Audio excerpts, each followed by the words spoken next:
Hello, everyone, and welcome back to The Film is Okie Dokie, the show where every other week we sit down and watch a movie to determine whether or not it is okie dokie. I am Tommy. With me, as always, is CJ. CJ, how are we doing today? I am doing very well. Yeah, I have fresh water. Whoa! For the first time in years? No. Oh, just months? No, today. Oh, weeks. Oh. First fresh water for the first time today. What happened? It was a busy day, and I didn't get out of my chair too much, so I kind of nursed one water. And then when I went to lunch, I didn't get a water. I got a orange high C. Ah. I mean, that pretty much is water. Let's be real. Yeah, you know what's so crazy? I know you know how much soda I used to drink, because we've talked about it. It's insane to me that you now drink more soda than I do. Yeah. As someone who I don't think drinks a lot of soda. Yeah, I mean, anything more than zero is more, you know? Substantially more. I don't think this counts. What, the high C? No. I had one slip up in my 3 years now. No. What year did you come? You visited me in 2023. 3. And I quit soda right before that. Yeah. It was so right in my around there. 2 years and 3 months, I have had one accidental slip up. When was that? How far along? It was last year at GDQ. Okay. So you were only a few months in. 3 months in? No. Oh, you mean this year's GDQ? What was the one that Jade came to? That was this year. So you were okay, like 15 this year's months GDQ. in. Gotcha. So when you had it then, did it taste You were with me the whole time. I know, but I don't remember, and we're recapping the story. No, you're fine. Okay. So, because Jade, I am sorry. I know people who have quit drinking pop in the past, and then, you know, a year plus down the road, took a sip, and they found it repulsive because of how sweet it was. Okay, so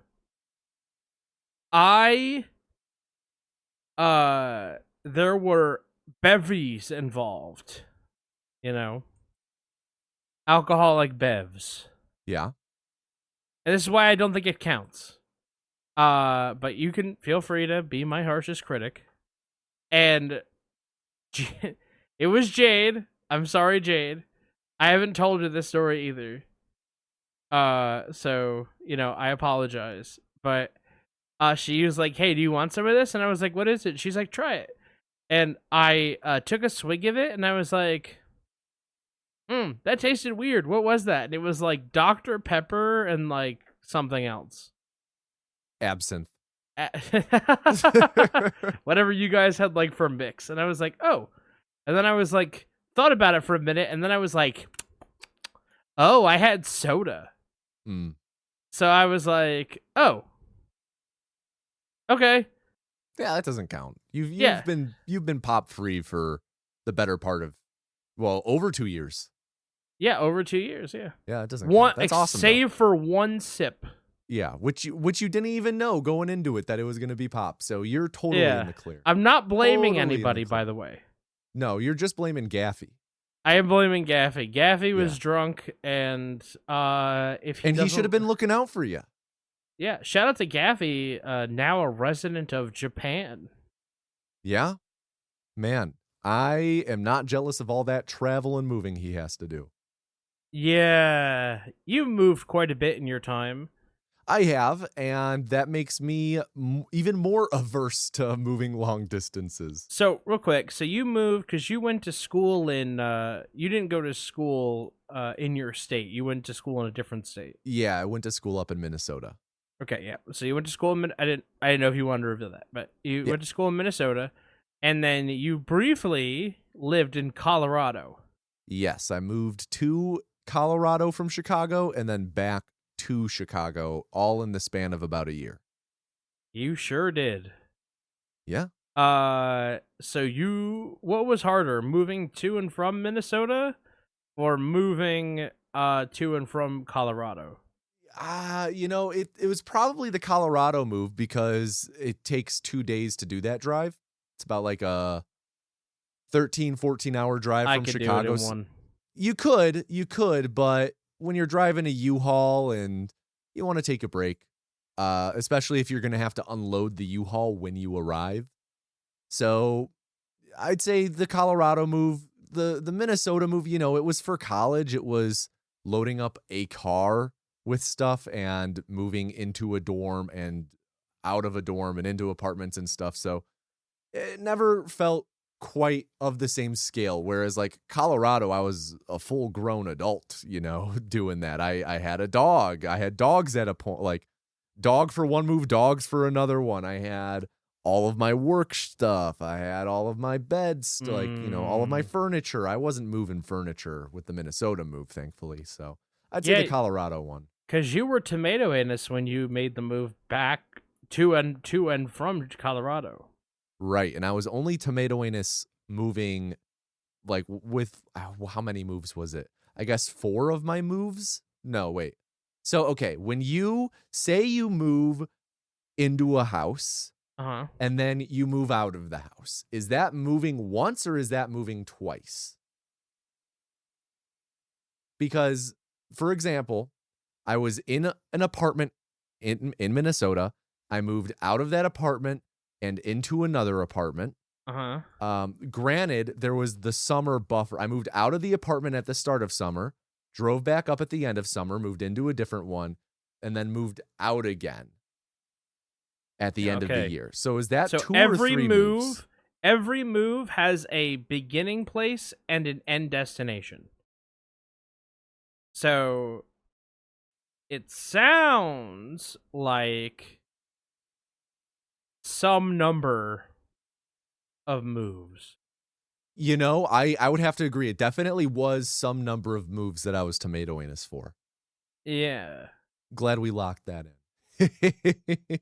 Oh, did I tell you the tomato anus story last night? You did. Do you want to tell it to our audience real quick? Yeah, so I'm not going to say how I know this person, but I was somebody who I know who doesn't really know too much about me. It's like a purely professional relationship. Was talking to me about speedrunning. And I said, "Oh, my best friend," and he was specifically complaining that part of the reason he finds it hard to enjoy and get into speedrunning is because it's really difficult to understand. And he said because people don't explain it in a way that's like really understandable. Like the way some people talk about speedrunning, they make it seem like it's this needlessly complicated thing, right? So I was like, "Oh, well, my best friend makes videos for you." And then he's like, "Oh, cool, I'm going to have to check this out." Yeah, because I really like Summoning Salt. And I was like, "Oh, yeah, he's an up-and-comer. Yeah, not a lot of people know about him. You're like the first person I've heard that's ever talked about Summoning Salt." But then he was like, "What I really love is world record histories." And then I was like, "Oh, well, do I have a surprise for you?" So I sent him Speed Docs, which, for those of you that don't know, is my speedrun history channel. And that guy said to me, "Oh, I don't know. He's not as popular as Summoning Salt, so I don't know if I'm going to check him out." I'm like, "God damn it." I was like, this dude literally was like bigger number, better person. And then I was like, "Oh, but he didn't know it was my channel." And then I'm like, "It's my channel." He's like, "Oh, maybe I'll check it out then." I was like, "God damn it." But he loves your shit. Talked to me about it today. Oh, good. I'm glad he likes it. Yeah, me too. Now we just got to get him on the Film is Okie Dokie pipeline. I don't know about that. Man, I mean, I don't think I've explicitly name dropped our podcast and whatnot in one of my videos, but I talk about it a lot more on stream. It would be funny to, in my next video, be like, and I have this podcast with CJ who ran this channel. If you know this person, I pop a picture in of you. Have you seen this individual? They're really funny. It's a joke for literally one person. It's a joke for 3 people, that guy and then us 2. Oh, that's very fair. That's very fair. And I'm sure Jade would find it funny, so we'll bump it up to 4. Surely the people in the gazebo would also find it funny. Yeah, so like a dozen. There's a dozen of us who would love that bit. It doesn't roll off the tongue as well as a joke for one person. Yeah, it's still good though. It is. You know still what else a is pretty good though? Joke. Go ahead. Killer Bean Forever. CJ, have you checked it out yet? I have not, but I did fix my okay. front door today. That's good. I mean, I was concerned about that because everyone knows that this was the Killer Bean Forever / is CJ's door fixed segment. So glad to hear that we have some closure on that. What happened with that? You're an engineer. Yeah. So you know how those exterior doors, whether they're screen or glass, they have 2 springs on the bottom of the door that make the door basically self-closing? Yeah, the storm doors. Yeah. Mm-hmm. So the spring on the bottom, it's only held in place with a little pin. So the pin goes through basically two eyes, which line up with the eyes on the end of the spring. When that comes in the pin, when I tried to put the pin back in, it wouldn't go back in. And the reason for that is there's so much tension on that spring that when it releases, it can turn. So it was slightly crooked. So to get leverage on it, I actually had to sit down in front of the door and twist it. And then the other thing is when the spring had all that tension and torque release on it or whatever, and it came undone, it bent the metal of the eye holding it in place with the pin so that the pin popped out. So then I took a pair of pliers and I just basically straightened out the top of it so that all 3 eyes would align with the pin. Did that make sense in a coherent way? I think so. I did have to Google storm door spring pins just to kind of see what exactly we were talking about because all storm doors are a little different in makeup. And I think I've got an idea of what you're talking about. Well, yeah, but I'm glad that you were able to fix that without the help of a professional. Save some bucks. Yeah, my brother-in-law was gonna add it to his to-do list, and I was like, I don't need him to do this. I can do this. I have a Phillips head screwdriver and a hammer and a pair of pliers. I can fucking do this. And the guide said the number one issue is just twisting the spring back in place. So once you get the leverage on that, you can literally just twist it back in place. Which, nice. Nice. I actually wanted to mention this. We talked about last time films that we would like to have on the Film is Okie Dokie in the future.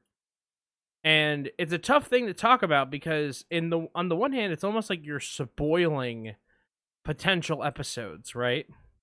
I think that I said I would like to do Muppets Treasure Island or something. Yeah, I think you did mention that. I had this spin-off thought about what actors have really not been represented on the Film is Okie Dokie. I think Robin Williams would be someone that we haven't really taken time to talk about. We haven't had a Robin Williams film. Yeah, we have. Oh yeah, we did. We did the Birdcage. Okay, I'm an idiot. Fuck me. Who you got next? Who's next? Danny DeVito? Because I got news for you. Tim Curry. I feel like he popped up in one of the things we watched. Unless he's just in every other thing that I happen to see. Let me you keep thinking, keep listing off some people you came across. I'll see if I would love to watch like a Jimmy Stewart film. mhm. You had mentioned Rear Window. Mhm. Jimmy S- Uh, Jimmy Stewart. Was he not in any of the he hasn't been in anything we watched? well, if he was in anything, he would have been in one of the westerns, right? Yeah, that's what I was thinking. Like he wasn't a bit player in The Searchers or anything? No, he wasn't. Damn. And like genre specific things, I think would be fun. Mhm. Like some genres we haven't hit, like rom com. Start covering a few more of our bases.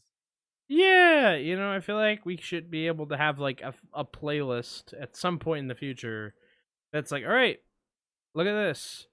This is the romantic comedy section playlist. You can just listen to these episodes, and these are all rom coms. You're trying to tell me that Some Like It Hot isn't a rom-com? You know what? I'm gonna go ahead and say it's not. What about The Birdcage? Ooh, I don't think so. What about Heathers? I definitely don't think Heather's. What about Coming to America? Ooh, no. I think That's my boy. Steve Martin would be a good one. Steve Martin. I do love that rom-com. That is a really good rom-com. No. Shut up. Huh? I think he'd be a fun actor to have a movie. Ooh. Oh, gotcha. Fun actor to have. Okay. Yeah, Steve Martin. Yeah, Steve Martin's fun. I agree. That's why we should do something with Steve Martin. The other thing that I was thinking about, I would love to do something with Steve Martin. He seems really cool to hang out with. You seen that guy play the banjo? I know. I was also thinking, like, man, wouldn't it be cool if we did something like we're actually able to time a Christmas movie with the Christmas. Like, could we have an Okie Dokie Christmas special? I mean, hey, this episode is releasing December 5th. Our next episode is December 19th. So, the ball is in your court, CJ. Oh, fuck, I get to pick. You could set us up for next time. Wow, I didn't even realize that it was December 5th or whatever you said. Yeah. Man. So you have an opportunity to, come through on that idea. You do have the Christmas slot this year. Christmas slot. And the Christmas slot went to you last year with Renaissance Man. That one's not that Christmassy. I know, but I'm just saying, like, you have the Christmas slot. You can do exactly what you were hoping we could do someday. Someday could be as soon as 2 weeks from today. Well, I'll have to think about it then. What would we do for a Christmas special? Yeah, I mean, Muppet Christmas Carol. We already did that one. We did. I guess, okay, question. I do have a question, and maybe we can kind of deliberate this live. Right. We had not ever considered the idea, at least in conversation together, of picking a movie we've already covered. And I think it's a like bit Muppets Christmas Revisited. Yeah, like revisiting something, right? I think that there is certainly potential for it, but we had not talked about it because, at least in my mind, yes, it would be fun to revisit something, but also why revisit something when there's so many other things for us to check out. But yes, I guess bringing it up for a topic of conversation, would revisiting a film be something you would be interested in? In general, I think the idea is interesting and has merit. Mm-hmm. However, I also believe that we would have to put a lot of distance between us and the film. Mm-hmm. So when did we record Muppets Christmas? We recorded Muppets in Christmas of 2023. Right, but it didn't come out until September 27th, 2024. Yeah, we kind of screwed that one up. No, we didn't. Oh, we did exactly what we were supposed to do. That's Exactly, within 3 months. right. I would be open to it, but I'm just gonna put out a round number. I would be like, hey, you can't revisit a movie until it's been like, again, round number, not the actual example, 100 episodes Yeah. since its original appearance. Yeah. Because I think having episode 101 being Muppets Christmas Carol would also be fun. Mm. But not, I don't want to have it be like, oh, well, it's episode 112, we're going to watch Heathers again. Yeah. Like, there has to be some kind of delay criteria. I am totally with you. Totally with you. That having been said, now that I know that the schedule and that it's my turn, I'm kind of excited now. I'm like, ooh. Oh, yeah? Do you already know what you're going to pick? No, but I gotta tell you, there are some options. Okay, question. Would you be open to watching multiple short Christmas specials if they amounted to, like, a normal runtime for a regular, like, 2-hour movie? Good question. I think that maybe if they are packaged or bundled together in some way so that should people want to watch alongside us, they don't need to run around and grab like 3 or 4 different special things. Like, you know, if we were to say do like the Rankin Bass Christmas stuff. Yeah, that's what I was thinking. Like, yeah, we'll do Frosty and we'll do Rudolph and we'll do like Pinocchio, what other fucking Christmas guys there are. Hard Rock Coco and Joe. There we go. What's the one with the I'm Mr. White Christmas? What's that one? The Year Without a Santa Claus? No clue. Really? No clue. I mean, it's been forever since I haven't watched the Rankin Bass stuff since like as a child. So it has been quite some time and I do not remember any of the songs off the top of my head. Maybe it was like the Jack Frost one. No. Because it's the Heat Miser and the Snow Miser. Yeah, I think it is the Year Without a Santa Claus. But really, you haven't watched this since you were a kid. Yeah, you know, I don't think I have. Is Christmas a big deal in your house growing up? Yeah, I'd say it was big in that every kid loves Christmas. I wouldn't say it was big in that, like, we had a holy reverence towards Christmas to where it was, like, all-consuming of everything we did, or, like, a strong dictator towards what we, you know, watched and whatnot. Okay. But, you know, it's Christmas. It's big enough. Sure, because, like... Christmas in the Midwest, it's a big deal. Christmas cookies and baking Christmas cookies and like putting on the Rankin Bass, like 25 Days of Christmas on ABC, you know, watching those movies. Like that's like, that is Christmas for me. Like, you know, going hard in the paint on some magic cookie bars. So when you say making Christmas cookies, are you, you know, it sounds like your Christmas experience had a lot more, sounds like it was, you know, no, like, I guess it was a lot more prolonged of a thing, right? Like, just based on how... Yeah, because, like, one weekend in December... you make cookies, or you go over to Aunt's house and you make cookies, you know, or you do this or you do that. But then, and to me, that's like one day, right? Sure, but like I also have a big family, which I know you have too. So there was no one Christmas. It's like, all right, now we're gonna go to see, you know, Dottie. Now we're gonna go see Bob. Now we're gonna go see Larry. For Christmas, it's like you had to do like a whole tour. Yeah. You know? 3 or 4 stops in a day. Or like but a week. Gotcha. See, okay, yeah. See, that's where it was different for me, is like it was all confined to like a day or two. Like did we bake Christmas cookies? Yeah, but that was like a day. And would we watch stuff that day? Yeah. But other than that, it wasn't like, it's like, oh, All right, it's December 6th. What Christmas stuff are we watching tonight? What Rankin Bass special is tonight, you know? Not really Sure. quite so much of that. Well, all right. Well, I can't wait to find out if we're going to be watching Christmas stuff next time on. Yeah, we did spend a lot of time talking about Christmas. Now I feel pressure to deliver. Do you have like a favorite Christmas movie? Let me think for a second. Do you? I mean, I'm going to guess it's Muppets Christmas Carol. Muppets Christmas Carol is pretty high up there. I also really like the Disney Christmas Carol, the one with Mickey and Ebenezer. Scrooge McDuck is Ebenezer Scrooge. I like The Grinch, not the movie. I actually fucking can't stand the movie. Really? I really hate it. I think it looks like crap.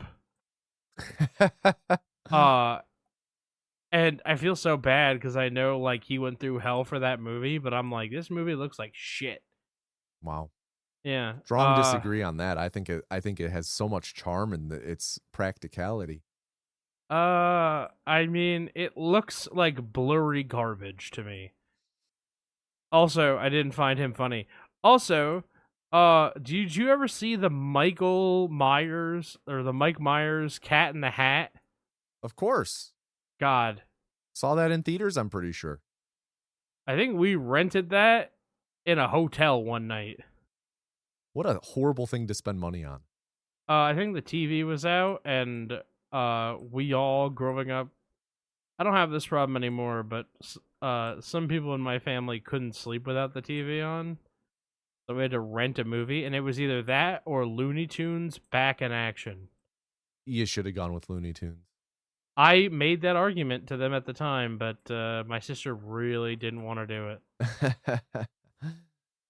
it. Going back to your question, I think my favorite Christmas movie is it's probably either Elf or Home Alone or Die Hard. Aside from one unfortunate cameo, I think Home Alone 2 is a lot more fun. See, I think I don't think it's a better movie. I just think it's funnier. Okay. See, yeah, you know, it is fun. I think the first one hit harder for me on all fronts. The first one's just so iconic, and I actually hadn't watched it until the first time I watched Home Alone 1, like in its entirety, was just last year. So really, yeah, pretty fresh, instant favorite for me. Oh, and if you count Iron Giant as a Christmas movie, that's also a favorite.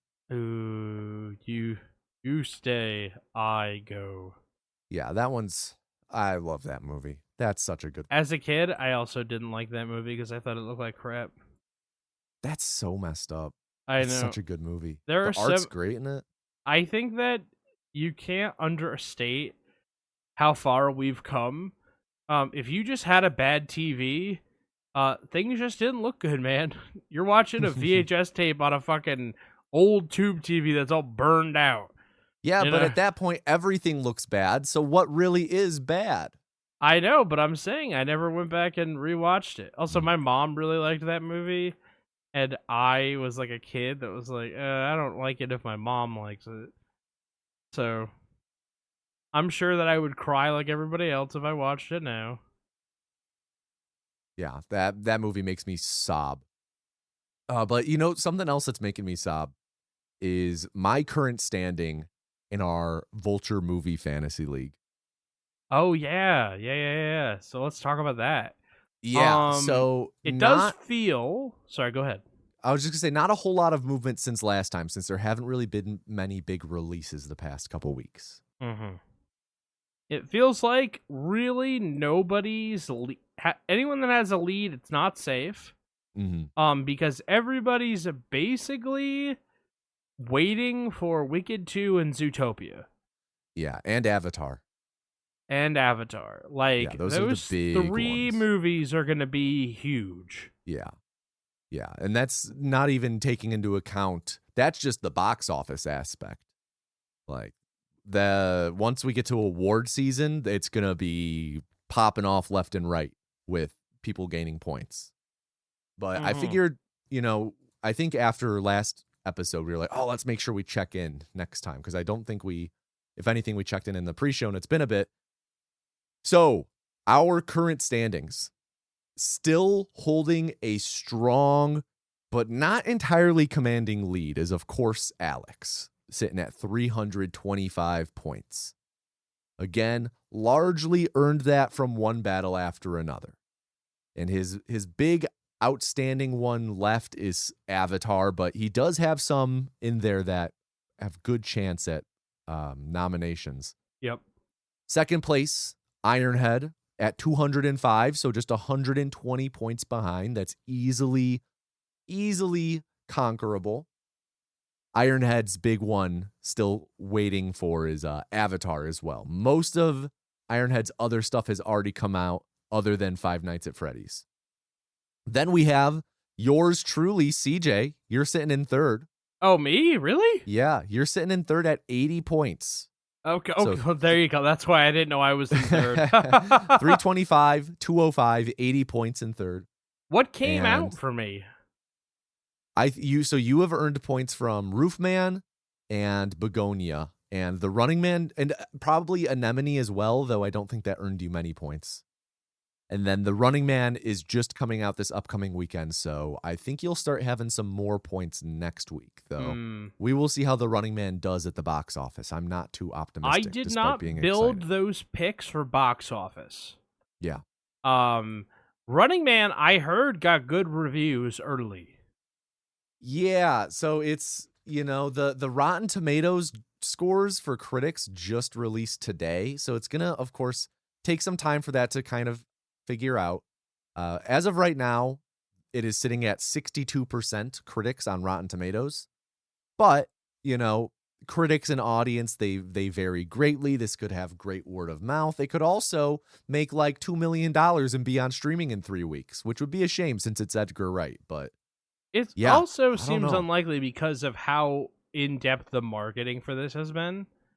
Because, in my opinion, if I see that a movie is coming out and it's advertised to come out, that's a good sign for me that it's going to do okay at the box office. Maybe not get what what you would need it to get, but, it's the movies I never hear that they came out that I'm like, that movie came out? See, I generally agree, but post-COVID world, you never know. Like, I feel like I just have thrown it all out, and for me, my big indicator now is just word of mouth. If a movie is good, then if I'm hearing positive things, then I'm more inclined to believe it'll do well. Like, for example, Roofman, I heard it was good, and it was personally for me everywhere for marketing. I didn't see anything for it. Oh, anytime Jade and I went to the theater, big posters everywhere. Its trailer played before every movie we saw for like 3 months. I feel like I saw commercials for it everywhere on TV anytime I was watching live stuff. And it made money on its budget. The budget was somewhere 17 to 19 mil, and the box office right now is sitting at 31 mil. So probably a little under when you account for marketing, but still, it almost doubled its budget, which is pretty solid. But like, I think it just goes to show, like, it's the Wild West out here right now. Like Tron Ares, again, I felt like that advertisement was everywhere, but it has everyone's favorite leading man in it. So yeah, and I'll tell you, I didn't see any advertising for Tron Ares. Weird. You must be in a little bubble right now. I know, but I did see about one battle after another. Mm-hmm. Which you've not seen yet? I have not. Have you? Yeah. Recommended it on this show. Oh, that's right. Yeah, we said, Jade and I said that was our current front runner for Best Picture. Well, just wait till Begonia gets in front of the fucking committee, okay? We'll see. We have been really itching to see Begonia, and we would probably be seeing it this weekend were we not attending a wedding. Well, invite the wedding to the movie. This is a great idea. I have those from time to time. We will invite the 300 Italians into the theater with us.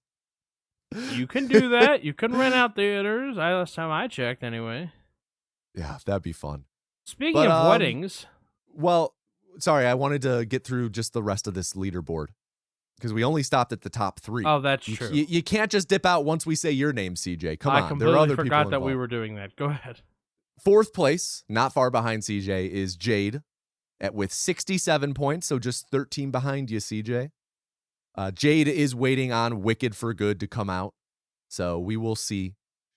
Then in 5th place, just 26 points behind Jade, yours truly, Tomato Anus. Ooh. I am also waiting for Wicked for Good to come out, and I'm also waiting for Hamnet to come out, though that, like we kind of touched on, is more of an Oscar pick. Then in 6th place with 19 points, we got Nice Kant, who is sitting with just really Zootopia he's waiting on, and Five Nights at Freddy's too. He looks like he has Nuremberg. I'm not feeling too good about Nuremberg's chances for earning points after how it's been reviewing.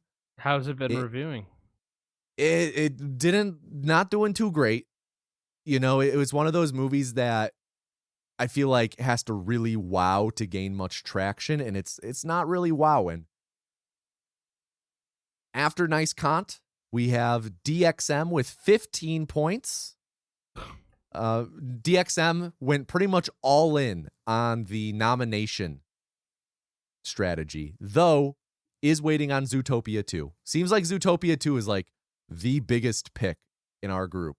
It, if I remember correctly, had the benefit of being cheaper than Wicked, but you knew that was going to be the movie that all the parents had to take their kids to go see.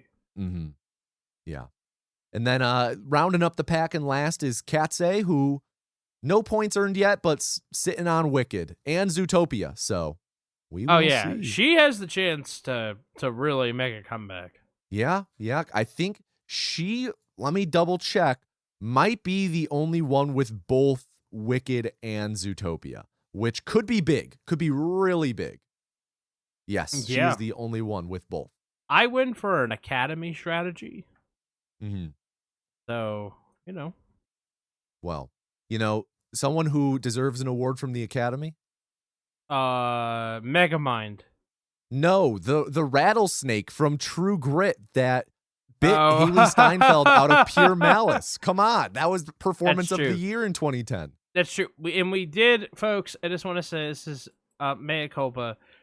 We did have a reptile expert, and she did agree to do an interview, but my schedule just didn't allow it. So the interview for the True Grit with the reptile expert will be in the post show. Gotcha. Well, which makes little difference to the audience, but makes actual difference to us. So, well, talking about making an actual difference, CJ, who makes an actual difference out there? People who have weddings. Sure. And who else? Megamind. Yeah, he does. Megamind, that's what we're watching today. CJ, I, of course, brought this to the table, but you have not seen Megamind, correct? I don't know anything about it. Anything? No, I don't know who's in it. Okay. I don't know what it's about. Okay. I don't know. I think that there's like some Megamind memes that if I... Yes, I think I send one to you on occasion. Yeah, I think I've heard about the memes. I think that one of the guys is like a blue guy. Uh-huh. But that's literally all I know. I don't know anything else. A blue guy, yes. I don't know anything else about this movie. And I was talking to my mom. She's like, "What movie are you watching?" I said, "Oh, I'm gonna watch." Me and Tommy are watching Megamind. She goes, "Oh, you used to love that movie when you were a kid." I'm like, I don't think so. Not me.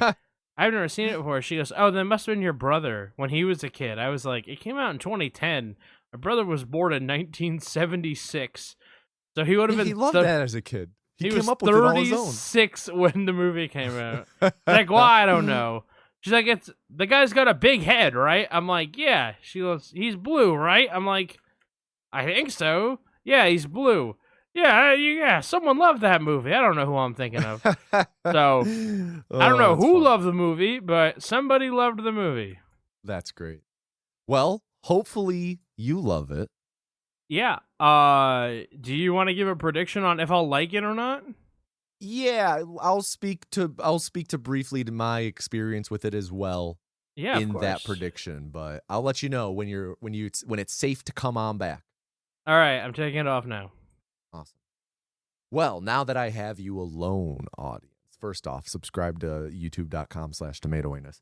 Second, Megamind. Yeah, so I had not seen this one until well after it had released. On release, I kind of wrote it off thinking it was going to be I don't know. I didn't think it was going to be that good. It looked like a kind of a generic, schlocky children's animated film about a supervillain, and I just wasn't really interested. And then one year, I watched it on vacation with some of my cousins who really loved it, and they're like, "Tommy, no, you gotta watch this." And I was blown away by how much I enjoyed it. I thought it's really fun. It was unexpected at times. And it felt impactful. So I think CJ is going to be impressed, or maybe not impressed, but surprised by how much he enjoys it. And I think CJ is going to give this a thumbs up in the end. All right, let me message CJ. Come back. Spelled come the way you're definitely thinking. Why do you spell cum that way? Oh, why is that so fucking funny? Because at the end of my thing, I said, all right, I'm going to message CJ back. And I just said, come back. And I spelled come the way you're definitely thinking. Oh, Jesus. It's a fucking bit. All right. All right. Well, there you go. So, well, time for us to watch Megamind. If you would like to watch alongside us, there is a link to our commentary track in the description. You can pause in just a moment when we say to do so, but otherwise you can keep on listening. But if you want to watch it with us, then you can pause right now. You should come over. I got a DJ, rented a bouncy house, made a gallon of dip. It's going to be sick. Would any of those serve as enticements for you to go to a party? Like, if someone you didn't know was like, why don't you come to my party? It's going to be at my house. I got a DJ. I have a gallon of dip, and I rented a bouncy house. The dip might get me to go. Do you prefer hot dip or cold dip? I would say I'm probably a hot dip person. I do like both, but like you're not trying to roll up to the party with the hell of a good dip. You want like the taco dip. I mean, no, I would like a hell of a good dip over, regardless of hot or cold. But I would say the dips I like most tend to be the warmer dips. How about you? I don't like dip. No? You don't like queso? You don't like texture, man. What about like a bean dip? Where instead of being like a sauce, it's more of beans. I'm not into beans.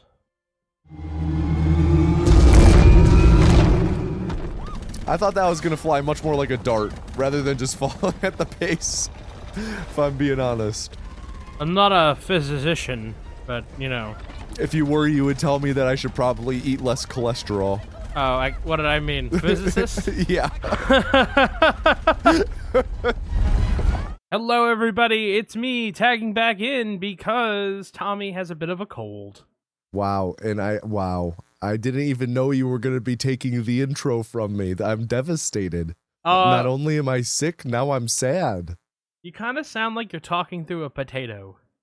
So I'm here for you.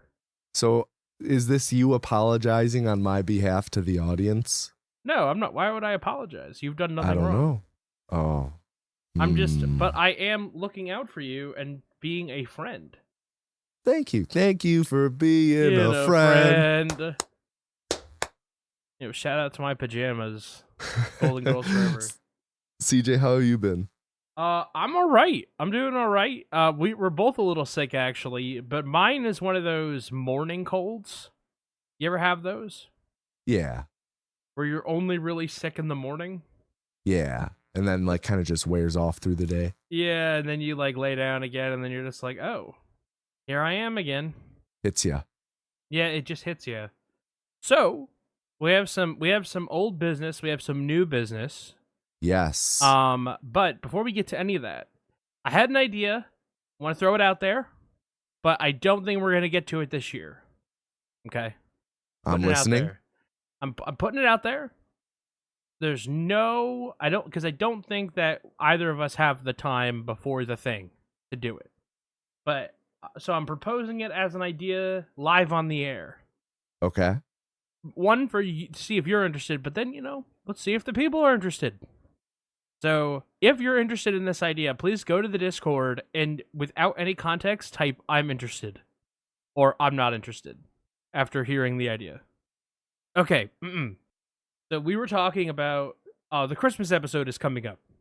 Yeah. And how we actually were going to do a Christmas themed episode. Yeah. And one of the ideas that we had was, what if we took like one or two small things and made it into like a conjunction episode? But the thing that we discussed was how it really wouldn't it would kind of be jarring if it was like, hey, we're going to watch 3 things and we have to coordinate with the audience. Like, here's how you do it these 3 places, So I was like, yeah, that's kind of messy. So I picked a movie that I had never seen for later, which we'll get to. Okay. That is just one film, make it easy, right? Sweet. Then I was like, okay, I really like the idea, though. I like the Rankin Bass or holiday short idea. So I had this, here's my pitch. You ready? I'm ready. The Okie Dokie Days of Christmas. Leading up to Christmas,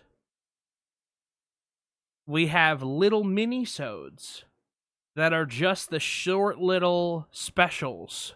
Again, I don't think we can do it for this year. I think that we're pretty cutting it close. Yeah, I think that might be fun. I think that it would be fun to do. Yeah, I'm into it.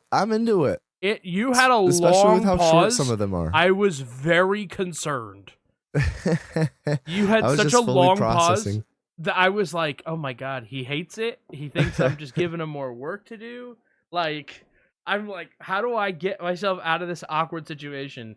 He will edit down the silence in post, I'm sure. That was a really long silence. That was. I mean, yeah, I had to really think. I had to conceptualize the idea in my mind. A really uncomfortably long pause. It was probably like 15 seconds. If it was 15 seconds, it was a minute. No, it was not a minute. It was definitely so long. Not a minute. I thought, I checked my internet. I was like, oh my God, did I drop? I'm glad you like the idea. I'm glad you like the idea. Yeah, I think that, definitely will take some planning, but I think it would be fun to do a series of short episodes, especially because some of those are only like a few minutes, right? Yeah, like I was thinking like the original Grinch. Yeah. I was thinking like the Charlie Brown Christmas. I think it's under a half an hour. Yeah, I was thinking like the Hard Rock Coco and Joe. I've never heard of that. Oh, it's a Chicagoland classic. Okay, all right. Well, there you go. Obviously, it's I just don't know. a song, so it's like 2 minutes long. But Okay. it'll make a great mini-sode. I am here for it. I think it'd be 12. Yeah, the 12 days of. Okay, can we find 12 things? Okay. Yes.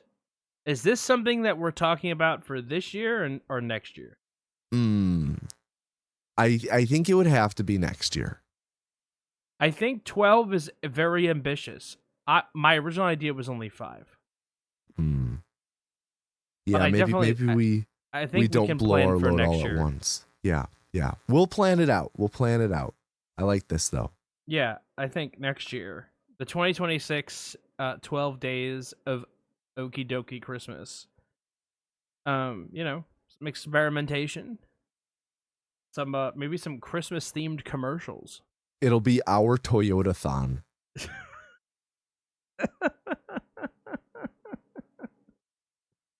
Do you know? Okay, so everyone knows Toyotathon, right? Of course. I mean, who doesn't know Toyotathon? Exactly. Do you know the names of the other brand manufacturers and their holiday sales event? Honda-thon, No. Ford-thon, No. Chrysler-thon, No. GM-a-thon. No. Oh, Lexus-a-thon? No. Hyundai-a-thon. No. No. Oh. You only got Toyotathon. Damn. Okay. Tell me. Okay. So there's Happy Honda Days. Oh, of course. How could I forget? There's the Hyundai Getaway Sales Event. Rings a bell. Mm-hmm. There's Lexus's December to Remember. Okay, I feel like I've seen Michael Bolton singing about that once or twice. BMW has the Road Home Sales Event. I think that rings a bell too. Chevy has the Red Tag Sales Event. No, they fucking don't. I've never heard of that shit. Sometimes they do. It's local. It can be local. Okay. How about Ford? Honda Ready Sales Event. Or sorry, Holiday Ready Sales Event. I was about to say Ford is using the word Honda in their tagline. What the hell? Yeah, never heard of that one either, I think. Yeah, so there is a bunch out there, but everyone knows Toyotathon. Of course. So, and obviously our Toyotathon coming to you in the year of our Lord 2026. All right, real quick, because we're talking about something that's very uniquely in my warehouse vis-a-vis Toyota branded marketing. Do you know the spokesperson for Toyota, right? It's like the brunette-haired woman with the red shirt and the black pants. I think so. She's in all the commercials. Okay. Do you so know let's her operate name? under the assumption oh wait, is her name like Jan? It is Jan. Let's go. I was gonna guess it's either Meg or Jan. Dude, you know what's so crazy? I heard the intonation in your lips. You were forming the J sound before you said it, and I was like, "Oh my god, he's gonna say Jan." It is Jan. Most people don't know Jan. They know Jan, but they don't know she's Jan. Of course I know she's Jan. I'm deep in these lore trenches. I remember being told she's Jan. I'm like, in what world are we being told this person is Jan? She's Jan. It's like finding out that the main character of Portal is Chell. It's like, where did I miss my name tag? Yeah. Anyway. No, Jan. I can't believe I was fucking able to remember that. Yeah, I know, especially with your head cold. Yeah. But CJ, did you remember to watch Killer Bean Forever? So I put it on the other day and fell asleep in the first 10 minutes. No. So I have not finished watching Killer Bean Forever. Okay, there was an attempt made, so I won't give you too much shit. Yes, an attempt was made. I feel like if I haven't watched it by the end of November, when we're recording this, it is whatever day it is, then you can tack on an extra punishment. Extra 2 punishments. Punishment and a half. 2. 1.5. 2. Fine, 2. Sweet. All right, so if not by the end of November, 2 extra punishments. Fine. So that gives me basically 2 weeks, more or less. Okay. Cool. I am off the last week of November. I have time. All right. And something else that you had time for in the past week, though, was conducting an interview that we've been talking about for a couple post and pre-shows now. Correct. So we had talked about we should get a reptile / snake expert to on the show to talk about if the behavior of the snake in True Grit actually was or was not realistic. So I met with our snake expert. You can find her on Twitch at twitch.tv/SableDragonRook. She has a ton of lizards and snakes and reptiles, both big and small, including one that takes up its own bedroom. I have seen them eat whole rats. I have held some of them, but lizards give me the oogie googies in person. But having said that, we have that now along with a brand new music intro made for us by Dayman, who you may remember from his expert appearance as our first ever expert in the was it the Renaissance Man? Or it was about the music sheets. Uh-huh. So there you go. Dayman created the little stinger for the interview segment. So I hope you enjoy that. And yeah, let's switch on over to my conversation with Sable, and where she answers how lifelike were the snakes in True Grit.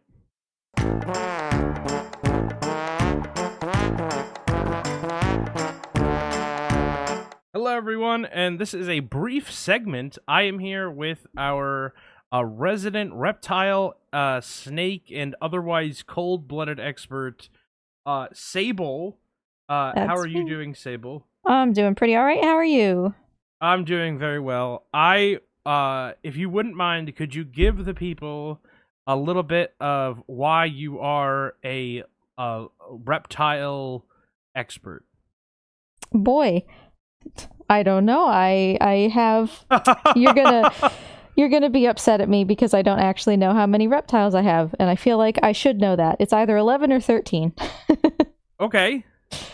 You have some number greater than 10. Correct. Yeah, including big and small. Some of them have had babies. So yes, some of them are 6 feet. Some of them are 6 inches. And how much do you know about snakes? Do you have any snakes? I have 2 snakes. Okay. So, for the purposes of this conversation, would you consider yourself to be qualified to talk about snake behavior? I would. Okay. So, we just watched recently True Grit, starring Jeff Bridges, Matt Damon, and Haley Steinfeld on the podcast recently. And there were 2 snake scenes that we had some questions that necessitated, I should say, a snake expert. So, one of them I sent you a clip on, and one of them I didn't. I'm going to ask you first about the one I didn't send you a clip on. Mm-hmm. The one is the idea that if you are sleeping on the ground, that you could run a rope around you on the ground, and snakes would be afraid of the rope. I don't understand. Okay. The main character said that it would keep snakes away. And then the young girl character said, "Well, give me a rope," and he said, "No, the snakes aren't interested in you because you are too thin and bony."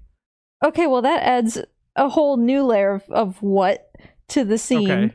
But first of all, if you put a rope around yourself while you were sleeping, would that stop me from coming over and kicking you? Like, it won't do anything. He puts it on the ground like in a circle around the ground. Are snakes superstitious about circles? I guess. I don't know. You're the expert. I won't offer testimony. I mean, the only thing I can think is that the thought process is it looks like a snake, and so they won't want to mess with another snake. I don't know that I can put myself in their heads.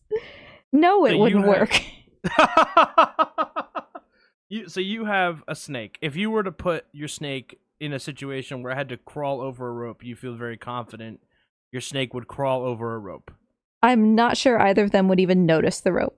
to get to food or to get to bite something, you think your snake would not even notice a rope. Correct. All right. Even if they were just wandering from one side of the room to the other, I doubt they would notice. All right. Well, listen, that's good context. We were also pretty sure the rope was a superstition, but we wanted to be sure. We're gonna talk to a snake expert. Yeah, do your due diligence. Yeah, exactly. And then the other one, we did send you a clip, and in this scene, a young woman, Haley Steinfeld, falls into a pit where she is bitten by rattlesnakes, seemingly unprovoked. And I kind of wanted to see, is this normal rattlesnake behavior? They were like living in the body of a dead guy, like basically a skeleton. She disturbs them, and then they randomly haul off and bite her arm. Yeah, the only thing about that makes some semblance of sense is all of those snakes being inside that guy's body. Because Okay. it's a nice, dark, cramped place where nobody, hypothetically, is going to bother them. So snakes like their solitude. Yes, they would like to just be left alone, which is why it makes no sense that snake, I mean, I know there was a bunch, would just wander over and be like, hey, by the way, Monch, like, that snake wants nothing to do with you. It's terrified. It's going to do everything it can to not engage with you anymore. If you keep poking it in the head with a stick or something, sure, it's going to get upset, but it should just leave. So you're saying that in that situation, most snakes are just going to flee. Yes, they're going to flee, or in the case of a rattlesnake, they're going to coil up and rattle to let you know that they're there, because they're saying, hey, you accidentally bothered me. Mm-hmm. Please go away. Are there snakes that, in the presence of a human, because, from the perspective of a snake, a human being is basically a tree. Yes, right? They're huge. Is there a snake or some kind of reptile that would just attack humans unprovoked in that situation? Like, is there an analog to a rattlesnake that if they were to put that animal in, it would have behaved the way that the filmmakers wanted it to behave? Yes, there are snakes that just see somebody and they're like, I think not. Okay. And they will come after you. But I mean, those are rare. Okay. That will just come after a person. Sure. And I mean, I guess if she fell into like a pit of alligators. Right. Yeah. Yeah. Something that like eats whole chickens. Mm-hmm. But Okay. even if you threw somebody in a pit of like reticulated pythons, which, I mean, the largest one of those becomes capable of killing a person without venom, they're just going to look at you and be like, well, hi, how's it going?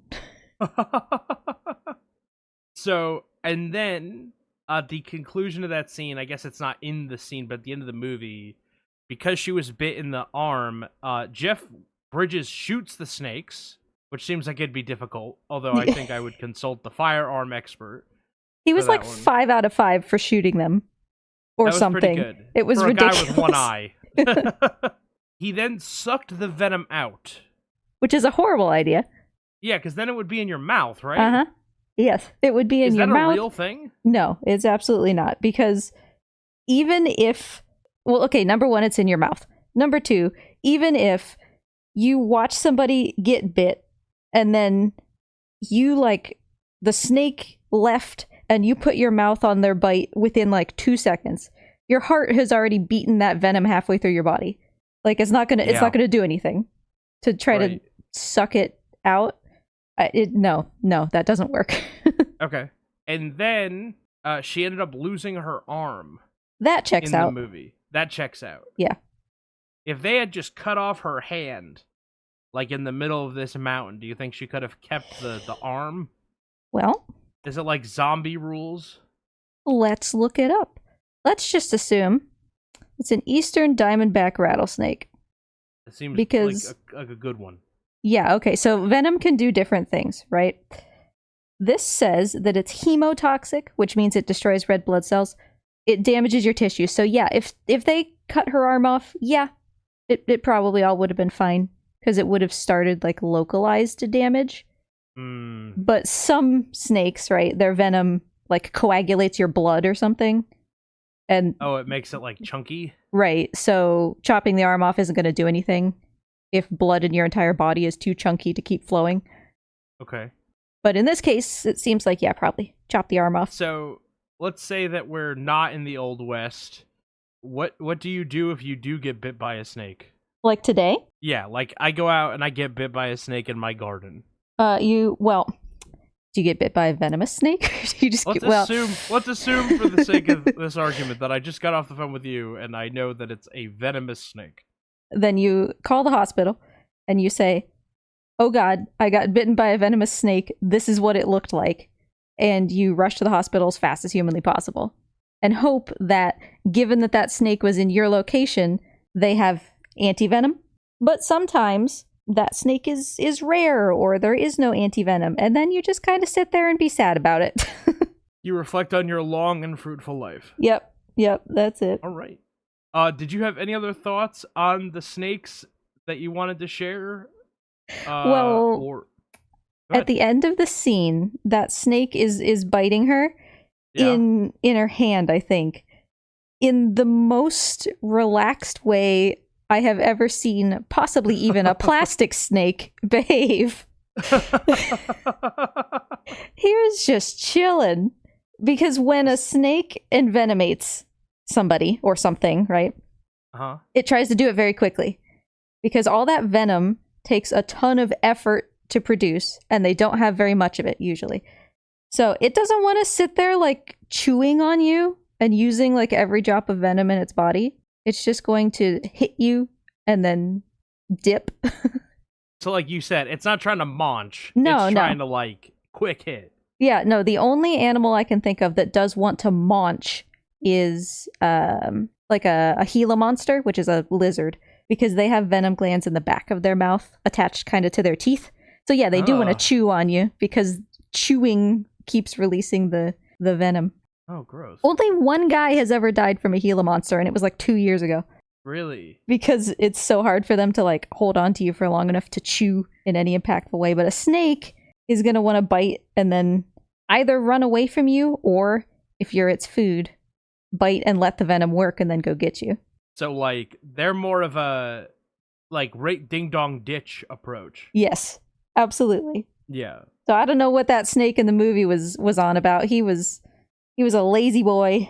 His thought process was, I'm gonna put this person to sleep and then I'm gonna eat my lunch right now. He wanted his 5 minutes on camera. He's like, I can't just bite and dip. I gotta soak in the limelight. I guess. Is that really what they sound like? Is the rattle that loud? Yes, the rattle is very loud. Okay. Because they want you to leave them alone. It behooves them to make it very clear that they're there. Because otherwise you might step on them or whatever. Yeah, and they obviously don't want that. That's why they're living in this dank cave thing. Yes, and they would rather let you know that they're there and avoid you than use their venom. Yeah, I could see that. I mean, obviously, there are all kinds of different snakes, right? Like, there's the constrictors, and this is just for the venomous snakes. Their approach, as you're saying, is get in and get out. Come back later for the food. Yes. Right. Man. Well, I feel like, man, we really learned a lot about snakes today, and I feel like I've redeemed myself with my experts. I feel like I was batting, like, 0 for 1 on experts.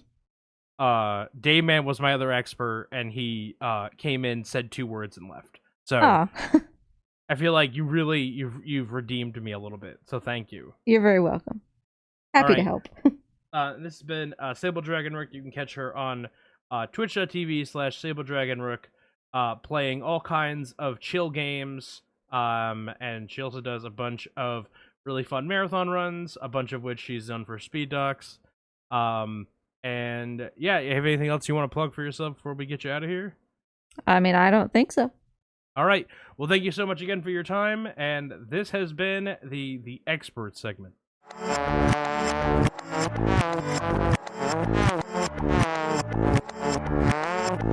All right. So, Again, thank you, Sable, for the interview. Thank you so much. Yes, of course. Friend of the show. Tommy, after listening to that, do you feel justified? Do you feel reaffirmed? I feel very reaffirmed. Yeah.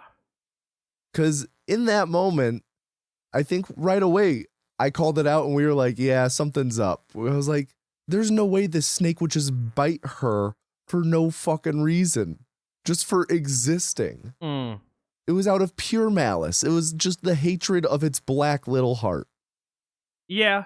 It specifically the fact that it was a rattlesnake, right? Like, it has the rattle to tell you to go away. And it wouldn't, as she says, wouldn't just slither up to you to take a leisurely munch.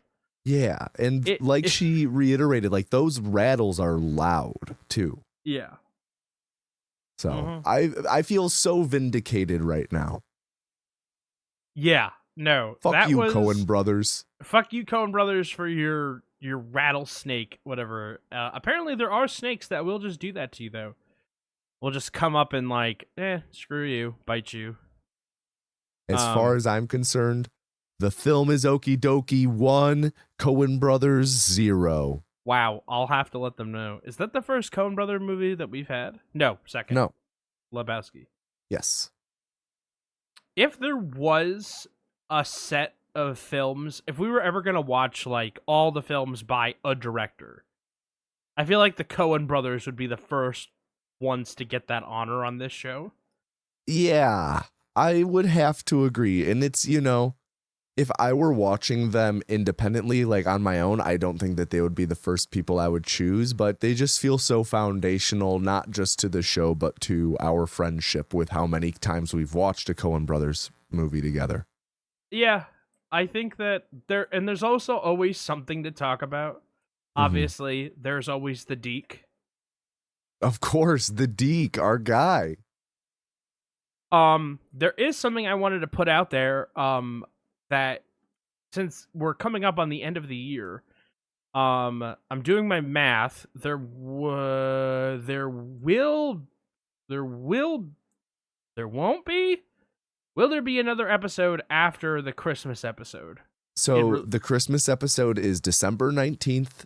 The next episode after is January 2nd. Okay, so should the New Year's resolution / predictions for the new year come out in the Christmas episode, or should it come out in this January 2nd episode? I would say January 2nd episode. Okay, so I will put this out there, because it gives us basically a few weeks to prepare and get this stuff ready. And it is a thought exercise. I'm also welcoming anybody who has participated in the past as a guest. So Gaffy, Alex, and Jade are welcome to send in lists if they would like us to read them on the air. That's totally fine. I am interested in what people think we will watch next year. I am interested in genre guesses. I am interested in actual film guesses. And I am interested in director guesses. But I will add this caveat. For example, you, Mr. Tommy, can't put down you think we're going to watch like 3 sci-fi movies and then pick 3 sci-fi movies in a row. Makes the prediction not good. Gotcha. You see what I'm saying? I am in agreement. So, like, you can't rig the vote. However, I don't think that's what we would ever do, right? No, totally. I was thinking about this in the context of, like, have we watched a Quentin Tarantino movie on the podcast?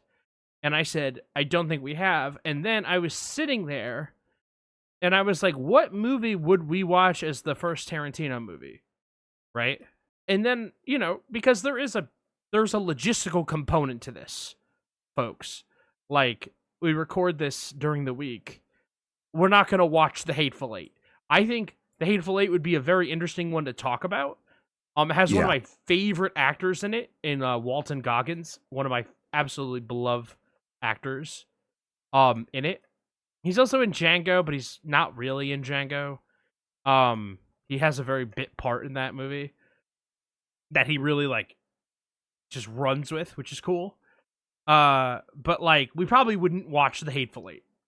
But then it's like, okay, well, we wouldn't pick Reservoir Dogs just because of its length either, right? So I was like, that's interesting. I do think we'll get around to watching a Tarantino film, but I don't know which one it'll end up being. You know what I mean? That's sort of where I am interested in. So the audience can also play along if you want to make some predictions of your own and share them in the Discord. We can look into that for sure. I'm very interested in what people are wanting to see, excited to see. I don't want to share too much more beyond that, and I think I actually talked about this at the end of the last episode, and I decided to just kind of make it a whole thing. So, we're going to come. It'll be a part of the post-show of the Christmas episode. We'll read off some of our predictions and some of our wants for the new year. Sorry, you just said we were doing it in the post-show of our Christmas episode? Oh, sorry. No. We're doing it in the... Blah, blah, blah, okay. blah, blah. Sweet. We'll do just it in making sure same page. We'll do it in the pre-show of the January 2nd episode.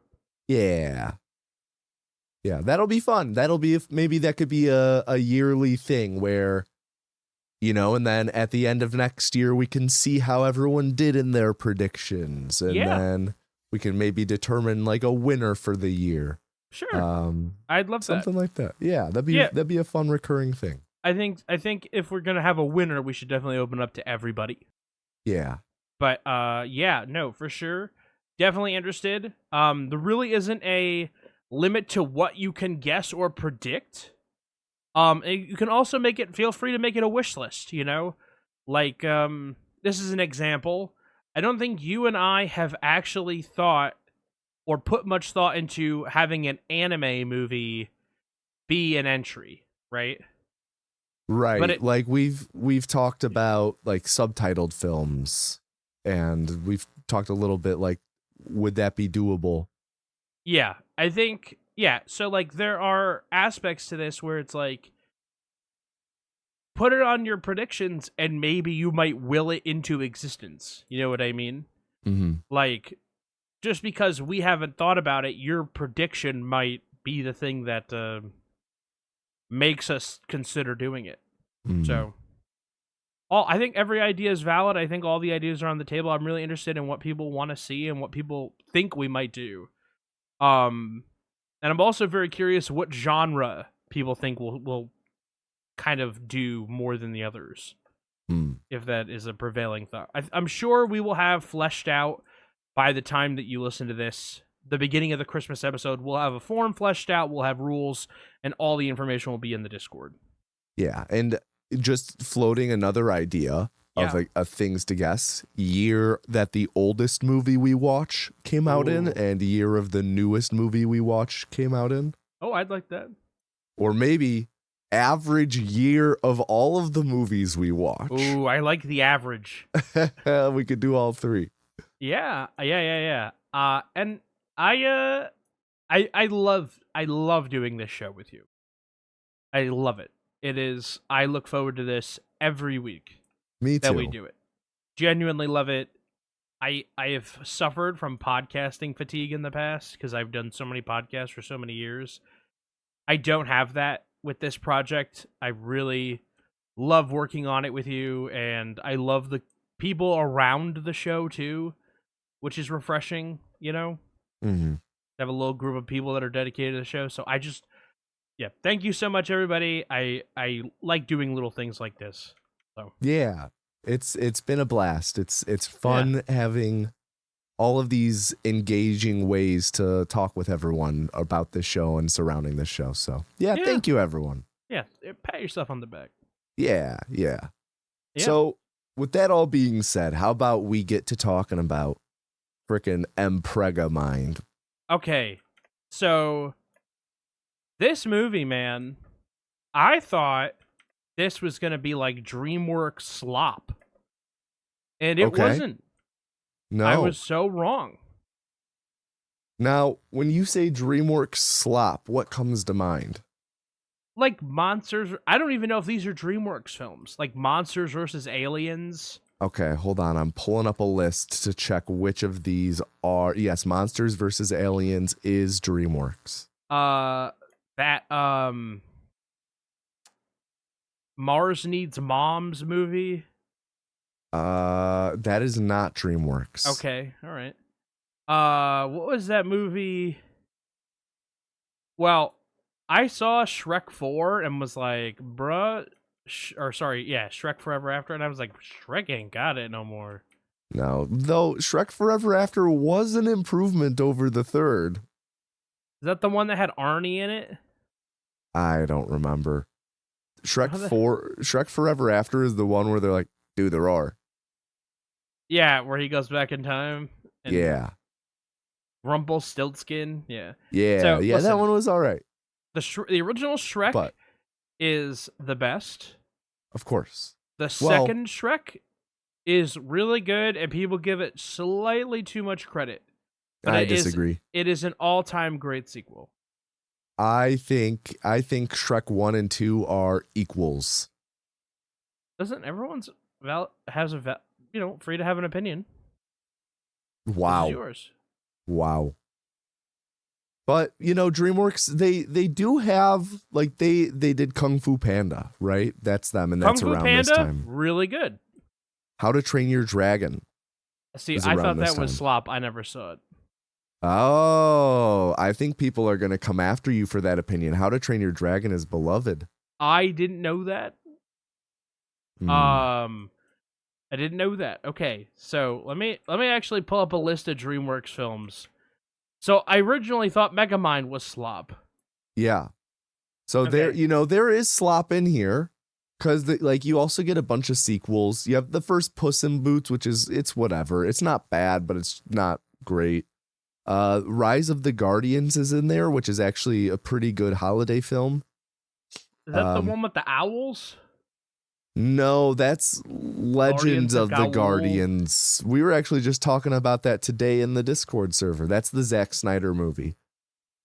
That's a But Zack then- Snyder movie? Yeah. All right. Okay. But then there's like The Croods and Turbo and Mr. Peabody and Sherman. I can't even find the list of the movies. Can you help me find the list of the movies here? Okay. So, Prince of Egypt, right? Really good. Why can't they just put these films in year order? Okay. So, Shark Tale, AI, that was slop. You were about to say Shark Tale is AI slop? Oh, Yeah. that would have been an amazing sentence. I saw Over the Hedge with my grandma. That was bad. Kung Fu Panda, I thought that was going to be garbage, but that was just because I was a teenager at the time. I saw Madagascar on a PSP, and then they made 4 of those. And I Hell was yeah. like, all right. Hell yeah, they did. Monsters vs. Aliens, that's slop. I guess I can't come after How to Train Your Dragon. They made 3 of those. Yeah, and they're very beloved. Penguins of Madagascar is apparently its own movie. Home, I'd never heard of this. I've never heard of Home either. Trolls. Oh yeah, that's slop. The Boss Baby? And The Boss Baby 2? Yeah, The Boss Baby, man. It's a sensation. Wait. I don't see the second Boss Baby on this list. Boss Baby Family Business. Oh, this isn't even all the movies. The Bad Guy. What are you I sent you a list. What list are you looking at? All right. The Bad Guys. I love The Bad Guys. Puss in Boots' Last Wish. Ants. Yeah, that they did do just Ants. to capitalize on fucking the confusion from Bug's Life. Well, isn't the story like the dude who was making Bug's Life got fired or he left and then made DreamWorks and pretty much tried to steal or like make the same movie out of spite, and then it just ended up being Ants. Well, it definitely ended up being Ants. The Road to El Dorado, I had a bunch of those action figures from the Burger King or whatever. Chicken Run. Chicken Run, yeah, that's another one we've covered. That's a film of all time. Joseph, King of Dreams. That looks like a... For me, did you guys have a religion channel growing up? No, but I did see Joseph, King of Dreams at some point. I don't know where. For me, that was channel 12, right next to PBS. And so 12 and 13, I always associated with really weird-looking animation. So that's what that looks like. Spirit Stallion of the Cimarron. Good movie. Really good movie. Sinbad Legend of the Seven Seas. Not that good. No, don't know anything about it. Over the Hedge, like we talked about. Flushed Away. That was slop. That was garbage. Whoa, you're talking shit about my boy Roddy St. James? Then you have B-Movie. Yeah. Megamind, as previously discussed, came out the same year as Shrek Forever After, which wasn't that good. Puss in Boots in 3D. Oh, and does that make a difference, baby? The Croods, slop. Turbo, slop. Yeah. Mr. Peabody and Sherman, slop. Yeah. Captain Underpants, slop. The Abominable movie that came out right before COVID, slop. Trolls World Tour, which came out during COVID, slop. Croods, The New Age, slop. A classic. They made a sequel to Spirit? I guess so. Spirit Untamed. It's a soft reboot. Ha! Ha! Well, they didn't need to reboot. It is based on characters from Netflix spin-off series Spirit Riding Free. Wait, there's a spin-off series about Spirit? Uh-huh. Based on the 2002 Oscar-nominated traditionally animated film Spirit. I can't even process that. All right, anyway. 8 seasons! It has how many seasons? For 8 seasons! There are 52 episodes! No, there are not. What? Oh my god! Oh my god, wait, and there's specials! There's 10 extra there's 16, oh my, there's spin-offs of this too! And 19 webisodes. Oh my god. There's 2 seasons of Ponytails. What the fuck did we just discover? Dude, I have never heard of this. Muppet Babies? Did they make up Muppet Babies for Spirit? I guess they did. Why are there so many episodes? Wait a minute. They really did. Man, they were just churning these episodes out. So, okay, people. From 2017 to 2019, April 2019, there are 8 seasons of Spirit Riding Free. Less than 2 years. In 23 months, there are 8 seasons. Then, after the show wraps up, after the show concludes, in the same year, there are 10 episodes of the spin-off show Ponytails. Okay? Then there's the special for Christmas. Then there's Riding Academy. 2 seasons of that ran in COVID. And then it ends with an interactive special. In December of 2020. This does not include the 19 webisodes that were released exclusively for the YouTube channel. What the fuck? And what did we just learn about? Then they made a movie based on this, and then there was a sequel series to this show called my god, Spirit and Friends, that started releasing on YouTube. This movie made $42 million at the box office. No, it didn't. Yeah, in 2021. What? Yeah. During COVID, Are we in the problem? June, June 4, 2021, box office, 42.7 million. That's legitimately like 300 million in regular money. Because holy fuck. That's COVID dollars, dude. What the fuck? We're like, I don't know that I can do the show now.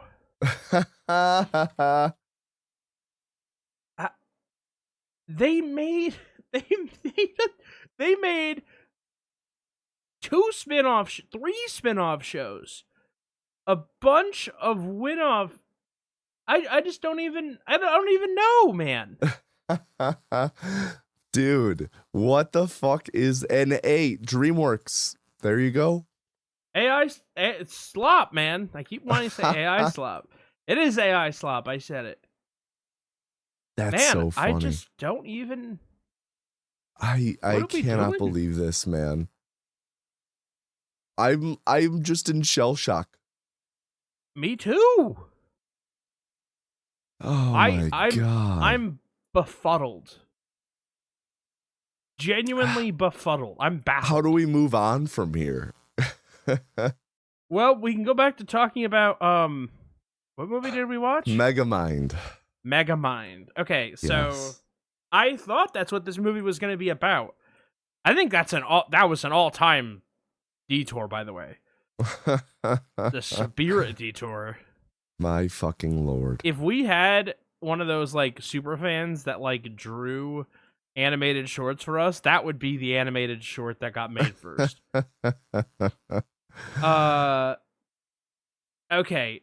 So how do I say this?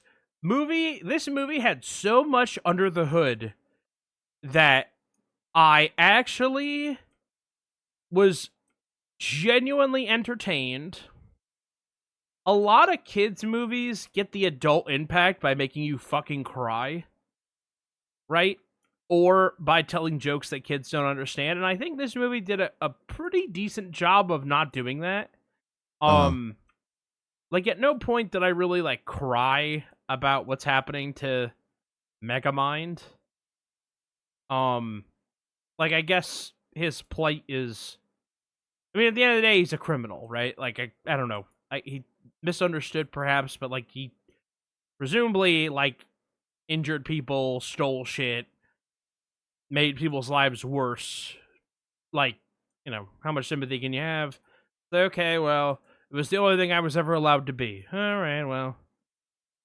Yeah, I mean, he has a pretty sympathetic tale. I think it's a pretty interesting take for a kids movie. I think something else that I'm going to say with this while I say that, I think sometimes we don't give kids enough credit. Like, kids have emotional intelligence. Right? Totally. Definitely. Like, we treat kids like kids or dogs. Like, no, like, a kid can, like, look at this and totally understand, like, he's, you know, like, it's interesting that the bad guy won, right? But then, like, okay, now reconcile that with the idea, like, okay, is this person that won a bad person, right? Because you can be a good thief, an honorable thief, or a bad cop, right? You know, you can be on one side of the law or the other and still be a good or a bad person. Yeah. And, like, I found, first of all, the cast was really stacked. I wasn't expecting that. And, like I said, a lot more under the hood for this than I expected. So, that's my, like, first blush thoughts. Awesome. For someone who had never seen it. How about you? Yeah, you know, I really agree with a lot of what you said. I think that this is just a really solid, competent film overall. I think that while it is a movie aimed at kids, I totally agree in what you're saying, that it's not like it's pandering the audience or the adult audience at all. It just, you know, it is a kids movie, and it just does a really good job at being that, right? With a strong backbone of a central theme that it plays around. So, yeah, I really was I had a similar reaction to you. I had thought this was going to be like slop before I watched it for the first time, and I sat down and watched it with my cousins who were like, "No, Tommy, it's good. You have to watch it." And I was really impressed with it. It's just really, really well done.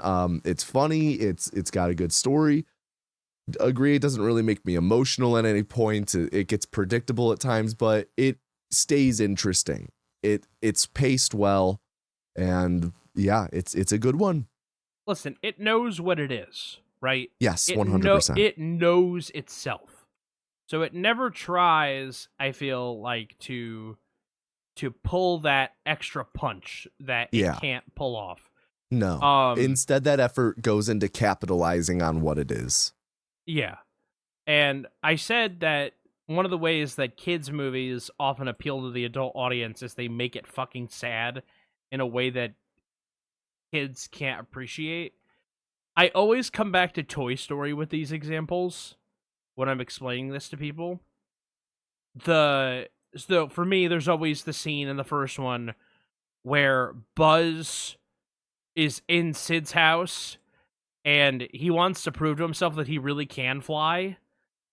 And so he jumps off the top of the stairs, thinks that he's going to fly out of the house, and then realizes that he's a toy, he can't fly, and he crashes down. And the song is I Will Go Sailing No More, sang by Randy Newman.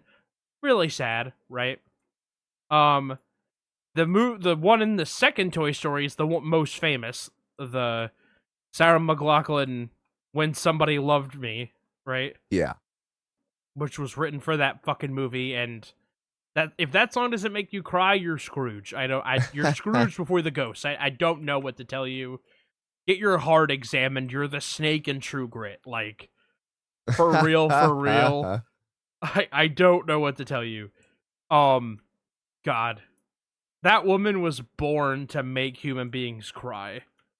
That movie and dog commercials, I'm less like, you just know how to work people's emotions, don't you? Anyways, what were we talking about? Oh yeah. So, right, there's that. There's those two moments. Then there's the fucking suicide pact in Toy Story 3. That's not the gut punch though. It's the end of the movie. Yeah. When Andy's playing with the toys on the front lawn, explaining to the girl how to play with them all while he goes off to college. And it's like, oh. I'm Andy. And then you've not seen Toy Story 4? I never saw Toy Story 4. What's the moment in that one? I don't want to spoil it. I can't spoil it, you know? But yeah, there is a big moment for that. And it made me weep. It made me weep when I saw it in theaters. Oh my God. There's going to be a Toy Story 5. My understanding, through the inevitable spoiler dirge of the internet, is that Woody and his story are basically concluded. So the idea that Woody is just back, I don't know. Does it undo some of the emotional impact of 4? You know, I think it depends on how they do it.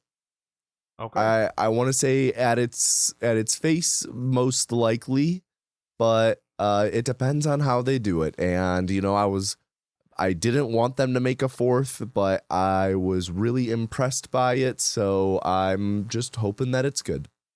Yeah, all right. I never saw the 4th because I just assumed I wouldn't like it. I didn't love the 3rd one. Mm-hmm. I was like a smidge too old when it came out.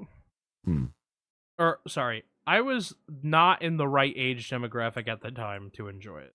Gotcha. I'm sure if I went back and watched it now, I would have ways of enjoying it that I didn't have access to when I was, you know, whatever, a junior in high school or or whatever time it came out. But yeah, I'm so for that, I'm thankful for Megamind for not being that. Yeah. I will also say it knows itself. And I don't know that there's too much here to talk about. Not saying that it's a closet, but the room is not incredibly deep. Now, I know your voice is ailing. Would you like me to do the recap? No, I think I'll take it. You're going to be able to do it? Yeah, I think so. Well, And I don't you worry. I care about you and your voice. Well, that's how you make the big bucks, you know?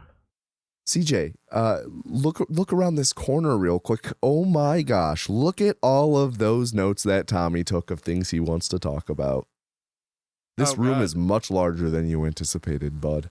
Where did you send it to me? Where I send our notes every time. Oh my lord! Oh my god! Okay. Now put them away. All right. Wow. I didn't look. I just saw the enormity of the list. All right. I underestimated you, Star Fox. All right. The floor is yours, Senator. Take me on a trip. Cool. So this movie, it opens with the classic protagonist in a quite a predicament, and they're like, I bet you're wondering how I got here. And then we flash back. And it's so this movie, it stars Will Ferrell as the Megamind. And then there's also Tina Fey. She plays a reporter named Roxy Ritchie. Brad Pitt plays Metro Man. And then Jonah Hill is Hal. He will be important later. There's also David Cross as Minion. He's kind of the sidekick. But Megamind. So he's like, I bet you're wondering how I got here, as he's falling through the sky of Metro City. And we then flash back. He pretty much is a Superman pastiche. He and Metro Man have Superman origin pastiches of their planet is dying, getting sucked into a black hole or some shit, and their families send them off to a safer place to live, which ends up being Earth. But like from the outset, Metro Man and Megamind are rivals. Megamind's capsules getting like pinballed all around because of Metro Man's baby capsule, and just they're rivals from the outset. Megamind ends up landing within the confines of a prison, while Metro Man ends up landing in like a super rich house. So Megamind grows up in this prison as a prisoner. They just arrest him and have him be an inmate despite him being a literal child. Mm-hmm. I don't know why they decided to keep the baby imprisoned, but well, I mean, he does look like how he looks. So, were they wrong? Yeah, I mean, I don't support profiling, but when he's blue and evil and twitching, how you're gonna say a newborn is evil? How dare you? How dare you? Well, it's almost like you're the person this movie is preaching against. How dare we let the views of other people confine us to who we can be? Yeah, you can be anything you want to be, like that, right? So, Megamind, like, he goes to an elementary school nearby, escorted by police and wearing his prison jumpsuit. Metro Man is there, and Metro Man's like the fun, popular kid showing off his powers. Megamind is the kid that everyone, he's picked last in dodgeball, and by picked last, he is not picked at all, and everyone is on a team against him. At one point, he, like, blows up the school and or I guess it has like a blue paint bomb go. He literally blew the school in terms of blasting them with blue. So CJ, what are your thoughts on child Megamind bluing the school? I don't like the way you said that, and I am not going to answer it. So keep moving. Keep it moving. So yeah, they grow up. Megamind is evil villain. He's in jail. They have a whole history. He's constantly being imprisoned. He's constantly breaking out. He has a secret lair. He has his minion, which is David Cross, as I mentioned before. He's pretty much a evil-looking fish in a mech suit. Megamind is able to use a watch he has built that disguises him as other people. He disguises himself as the warden of the prison and is able to escape just in time for Metro Man Day, pretty much, where Metro Man is being celebrated with the opening of the new Metro Man Museum. And Megamind escaped just in time for this. He kidnaps Roxy Ritchie and is like holding her hostage as bait for Metro Man, holding her hostage in a local planetarium. And the bait works. Metro Man comes to save her, but wait, what? Hold on. They're not in the planetarium. What? Megamind built a fake planetarium somewhere. What? So Metro Man is in the wrong planetarium, and Metro Man goes to fly out and escape, but oh no, the planetarium, it's made of copper, and that's Metro Man's kryptonite. It weakens him. He can't break loose. And wouldn't you know, part of Megamind's plan is to like Hammer of Dawn him from a fucking satellite, shooting a laser down and blowing up the planetarium. Sure and is. It just fucking kills Metro Man. Like, Skeleton comes flying from the planetarium, crashing into their planetarium with Metro Man's cape on. Like, that dude is toast. Dead. D-E-A-D. Dead. In the first 20 minutes, he's dead. He gone. Yeah. So they're like, holy shit, Metro Man is dead. There's no one to stop Megamind, so he takes over the city. And he gets everything he wants immediately. And he's like, wow, this kind of has no purpose. What the hell? I'm feeling pretty unfulfilled. I kind of need Metro Man. I miss Metro Man. So he goes to the new Metro Man Museum, and he's walking around like, what's the point? Like, what's the point of being bad when there's no good to try and stop you? You know, he's really just pondering, right? And well, who wouldn't happen to be here at the same time but Roxy Ritchie, who is like, I've yet to really talk about her too much. She's Lois Lane pastiche, you know, like a plucky journalist. Whenever she's like very defiant of Megamind. She understandably hates him. And she is typically accompanied by Hal, her cameraman, Jonah Hill, who he's playing the typical young Jonah Hill role of, dorky IT adjacent. Like, he's the cameraman, and they like do every nerd stereotype. He's wearing like video game, like 404 error shirts, game over, stuff like that. And he's like inviting her. He clearly has a crush on her and is inviting her out on dates, and she's saying no. And she goes to the Metro Man Museum on the same night as Megamind, and she as well is kind of like, just kind of postulating, like, what are we supposed to do with, like, without Metro Man, evil is running rampant. And while they're up there, they just so happen to bump into each other, and Megamind uses his disguise watch to disguise himself as the guy who works at the Metro Man Museum, who knows Roxy Ritchie. So Megamind disguises himself as her, and he's able to talk to her, and they kind of like bond over their how much they miss Metro Man. So this gives Megamind an idea. What if we make a new Metro Man? So he makes more or less a pill that they're going to shoot that will give someone Metro Man's powers. And they are able to make this by using the dandruff, the DNA in the dandruff left over on Metro Man. Jeez, so many M's. Gosh, on Metro Man's cape.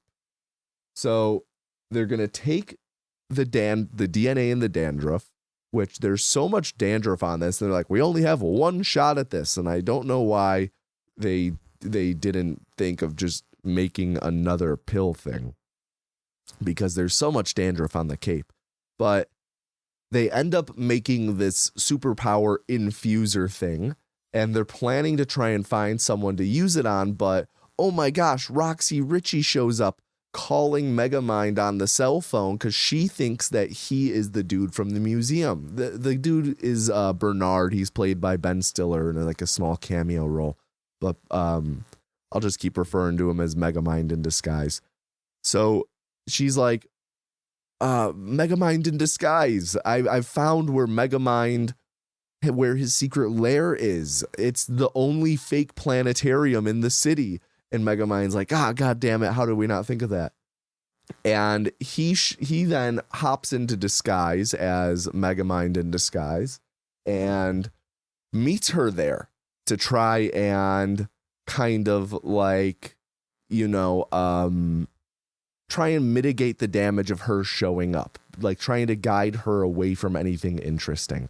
But it all goes south, and he ends up having to pretend fight himself as Megamind and Megamind in disguise. And in the whole shuffle, the Metro Man power infuser pill bullet is shot through a pipe, and it hits Hal, Jonah Hill, in the nose.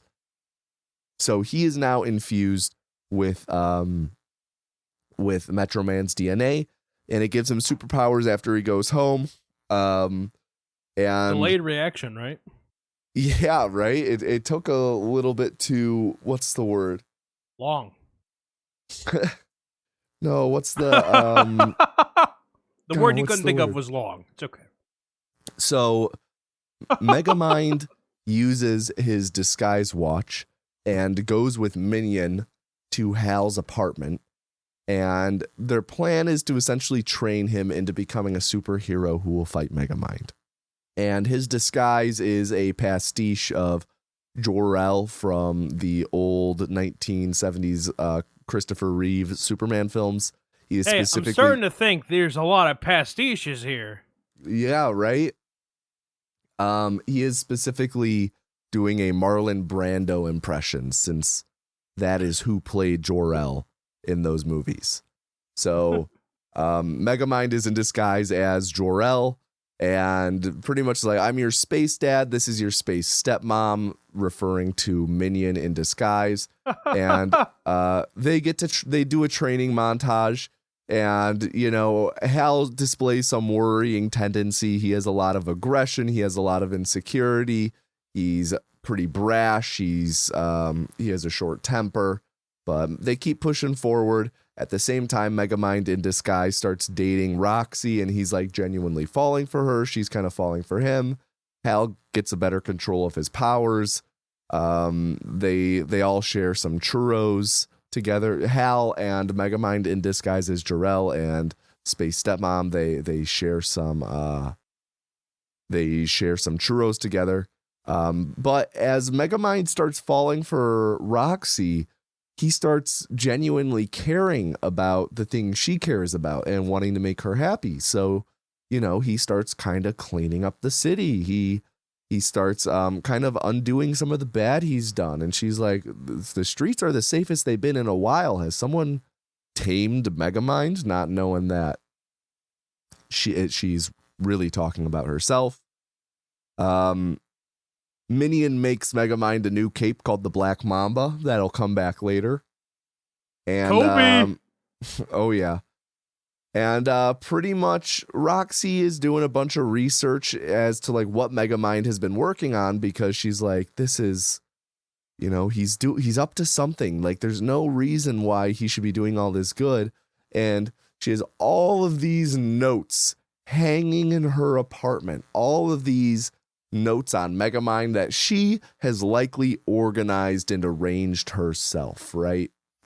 And it's only once she takes a step back that she sees, oh my gosh, all of my Megamind notes, they arranged into the shape of a superhero and the word Titan. Oh my gosh, this is what Megamind is working on. So my question is, how the fuck did that happen? I love that it's the wrong Titan. Yeah, so it's originally spelled Titan. That's what Megamind wants to call him. But Hal misunderstands him and thinks that it's Tighten, which is hilarious. Also, a related bit. What could that possibly mean? I know.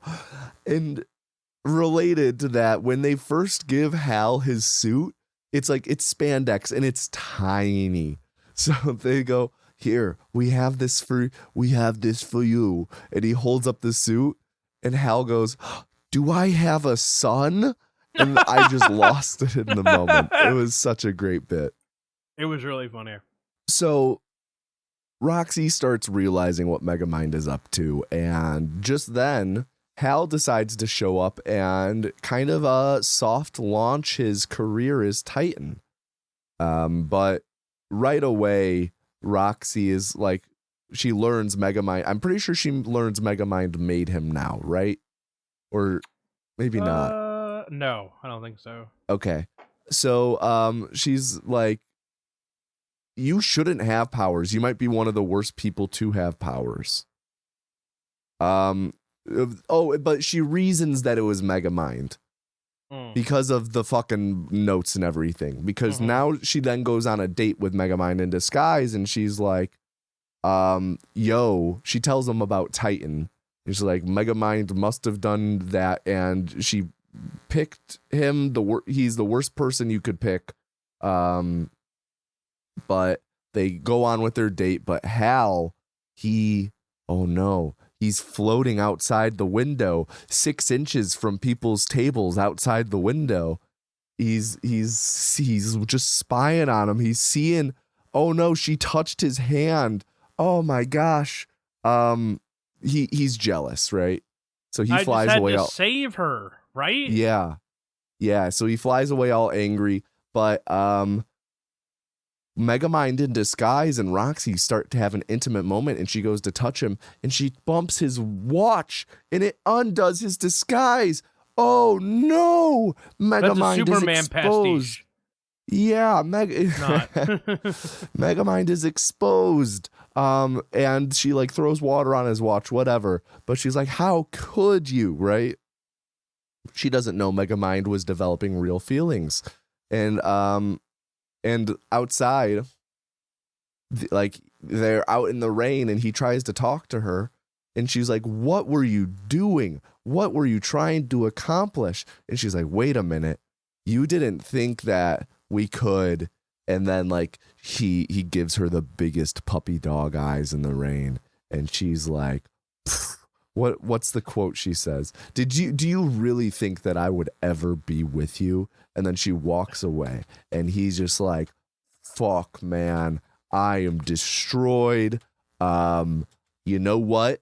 If I can't have her, then I'm gonna be bad. I'm just gonna do my thing and I'm gonna have Titan come and stop me, because that's really what I want. Is I want the fight. I don't care anymore. I don't care about changing. I'm gonna embrace the bad. So he goes and he puts on the Black Mamba cape, and then he goes and he starts fucking around. He like goes to town and announces himself like, I'm here to fight Titan, but Titan doesn't show up. So Megamind has to go to his apartment, bust down the wall, and pretty much antagonize him.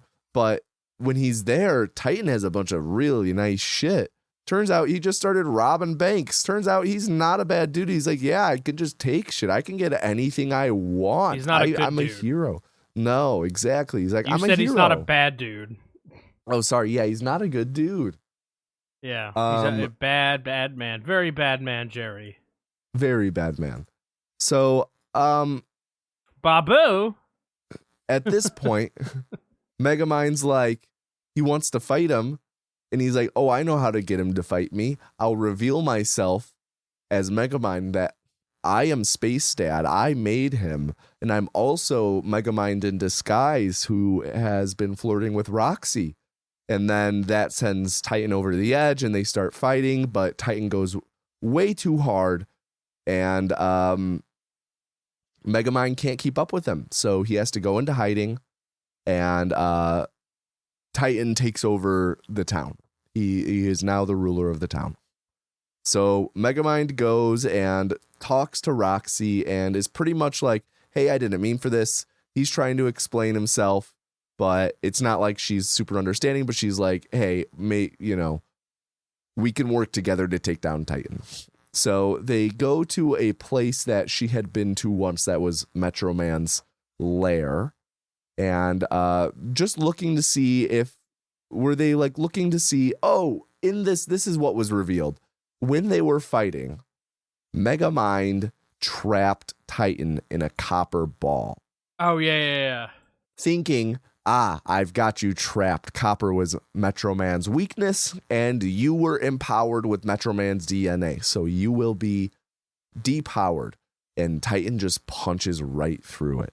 And he's like, you thought copper made me weak? You're a dumbass. So they're like, okay, wait, something's off about Metro Man. Maybe we could go to his old lair and like learn more, right? Find some answers. So they go to the schoolhouse. Yeah, the schoolhouse out in the country, and they're like looking around at Metro Man stuff, but there's ice water here. Oh my gosh, Metro Man's alive. What? Yes. So turns out like, yeah, when he can move super fucking fast. So when Megamind was trying to kill him. When Megaman. Megaman. When Megamind was trying to kill him, he more or less just paused time and walked around and contemplated his life and was like, I'm already achieving all this, like everyone has something I don't. I'm stuck. Despite his powers, he needs to do something else, right? He feels trapped in the role of the superhero. So he decided to take up music, and he faked his death through the skeleton with his cape on it, and has been living in solitude in secret. Well, he took up the cape for Music Man because he didn't have to get new uniforms too. Right. Good point. Economic, really. I mean, listen, it's not like he's got a steady paycheck coming in anymore, Yeah, just a gold-laden wall. How are you going to spend the laden gold wall? I don't know, a fence? All right, so they go to leave the schoolhouse, and they pretty much, Megamind goes and turns himself in because he's like, I can't do this. He's having a dark night of the soul. He's feeling down about himself. He's like, I don't know. What am I missing there, CJ? He's like, I'm going to go back to prison, man. I'm just bad.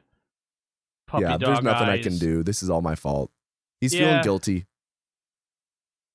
So Roxy goes downtown and tries to convince Titan to calm down, to stop, but Titan just uses this opportunity to kidnap her and hold her hostage and call Megamind out for a fight because he's like, we have unfinished business.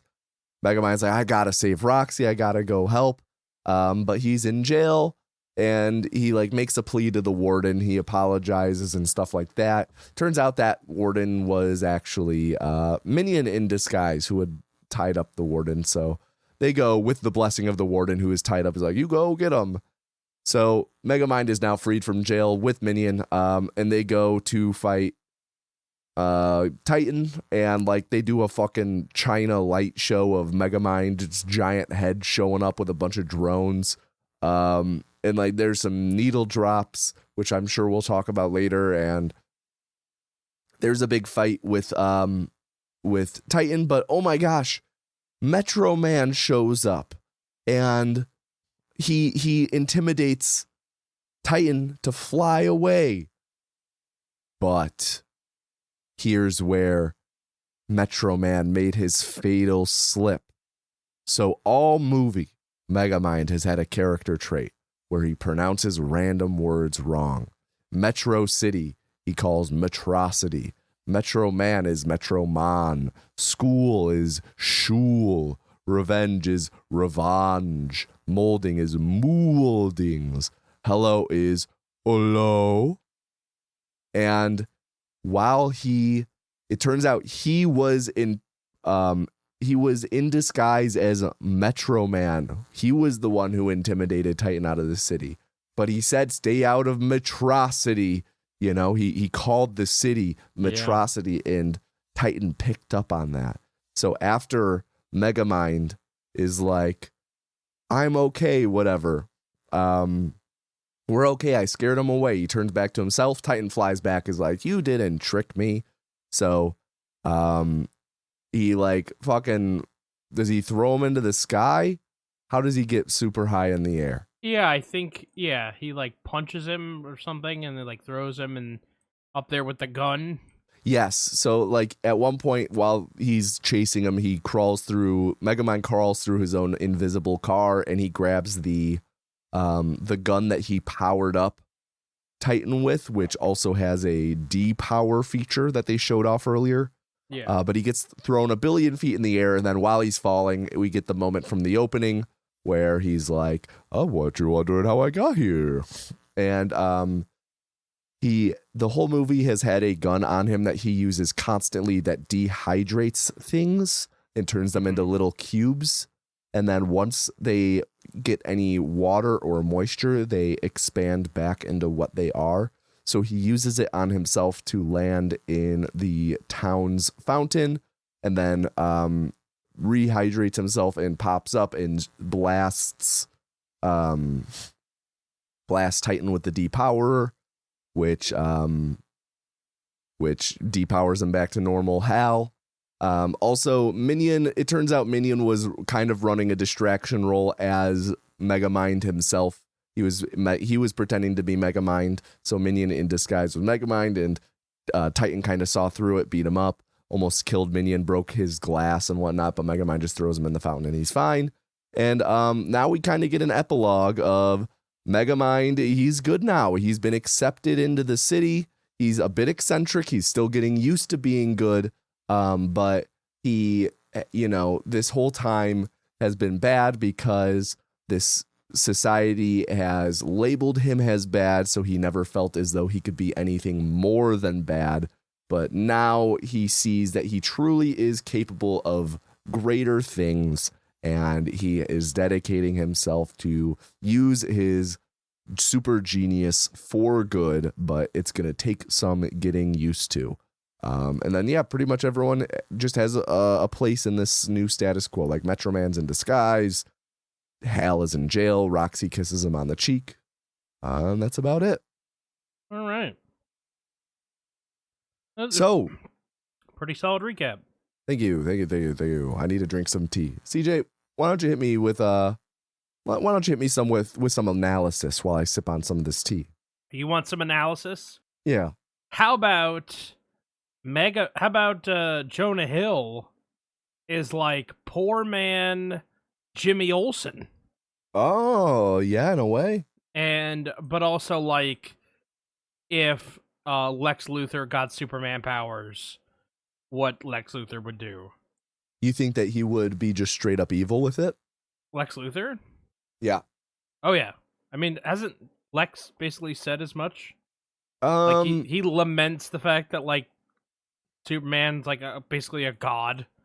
He doesn't act like it. I'm thinking of like, because he doesn't feel it's earned. He feels that Lex has put in all the hard work and Superman has not earned it. He just has the powers. Famously, gods always earn their godhood. That's right. Right.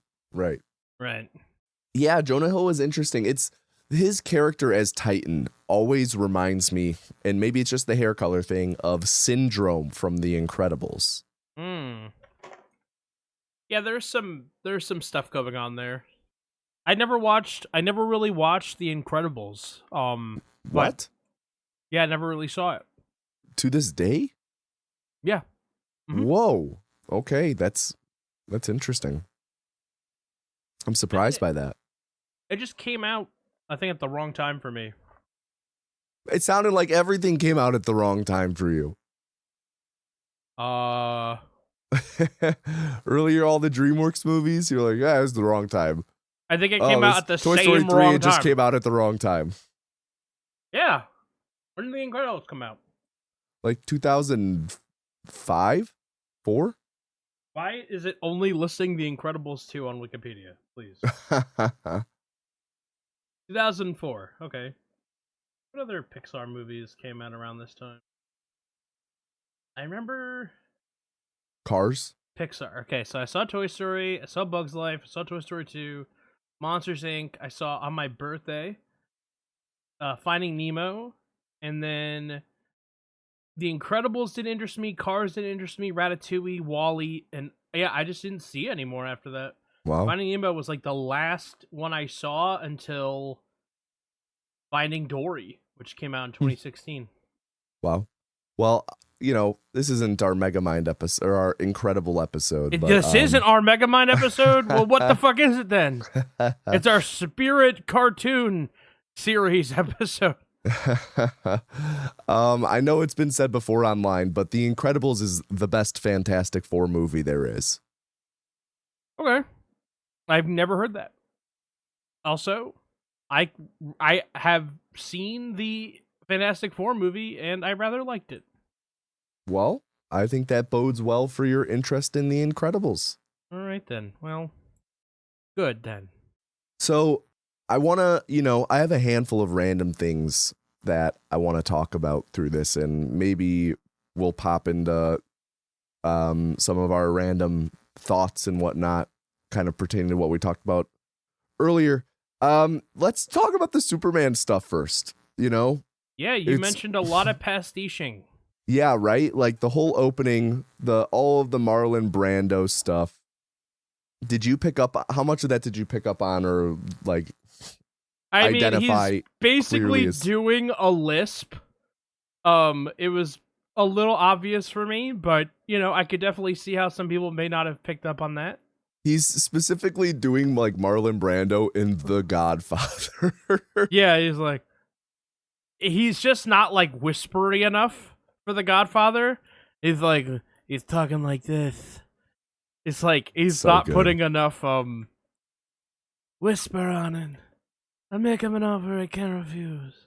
He's talking like this, which is funnier, but it was just something I observed. No, very funny, very funny. Not what I expected at all. I don't think. I really didn't know what to expect with some of this stuff. I wasn't expecting this to be a superhero. I wasn't expecting this to be how do I say this? I wasn't expecting this to be this is the Superman parody, right? Yeah. I had no read on that. So yeah, it doesn't really present like that. Yeah, so I was like, okay, well then this is what it is. That's cool. And then it was just like fun Easter eggs from there on out, but it really reads when you have it all done, it really reads on the page like, oh yeah, this is a very clearly meant to be a what if Superman came to the Earth blue and in jail, I guess. Yeah, Brainiac, Yeah. And even that feels a little too on the nose somehow. Right. But man, I think you're more of the Superman person enjoyer between the two of us. I don't think I'm kind of telling tales there. I think that's accurate. How do you feel this kind of represents the Superman zeitgeist? I mean, it's very surface level, right? It's sure, it's mass market not like, and for kids. Yeah. It's not like you're getting anything too hard hitting. It's mostly just using the format of baby from whatever. It's just it's a nice quick shorthand, right? Like you said, for kids. So, I think without the Jor-El Marlon Brando impression, it comes across a little differently. I think it comes across a little cheaper. But with them leaning into it, with him doing that, it's meta enough, and also, a good thing that's there for the parents, to where it makes it more than just a kids movie ripping off of Superman. It changes it from, just using the same format and formula as Superman to a pointed like parody of it. It levels it up slightly. We have talked about Superman, the new Superman that came out this year. Yeah. We talked about in that episode the famous speech from the end of Kill Bill. The idea that, Superman puts on a disguise and dresses up as Clark Kent, right? One that I believe in the moment you said that you disagreed with that specific speech. And in this presentation of the surface level of that, we're basically using Superman here as a font, right? Like, we're just saying, hey, everybody knows Superman, right? So we're just going to keep using Superman. But how do you feel about how they present Megamind, and then in context, like, because this movie is about being something more than what society deems you to be. How do you tie that back into that,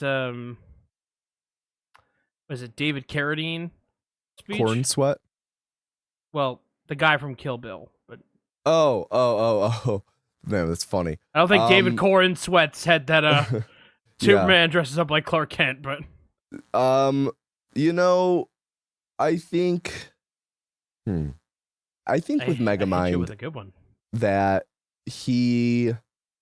I think that Megamind's core message of you are more than what is you are more than what other people deem you to be or assign you the role of. You are the person that you set out to be in the decisions you make. Sure. I do think that is something that is present in Superman media. Maybe not as like a central point, but just as a result of many stories. But I do think like it is a part of a central point in like the newest Superman movie, in that he is grappling with his identity a lot. I think that that's kind of what this all ties back to at the root of it is it's an identity crisis. And that's not a issue that's foreign to Kal-El, Clark Kent, Superman. That is something that he struggles with, as many people of multiple cultural backgrounds do. He struggles with, am I Superman? Am I Clark Kent? Am I the person from Kansas? Am I the alien from Krypton? The same way a lot of people who are mixed race, have a hard time grappling with what that means for their identity. So it's just like a lot of things in Megamind. Like, it's a very pointed kid story that's just like, supposed to be like, be true to yourself, be who you want to be, make your own decisions. That just it's a wide net, right? So I do think it catches and captures a crisis at the heart of Superman. And yeah, just like relating that back to the Kill Bill speech, the David Carradine speech, David Corn Sweat speech. Yeah, yes. Please. The man's dead.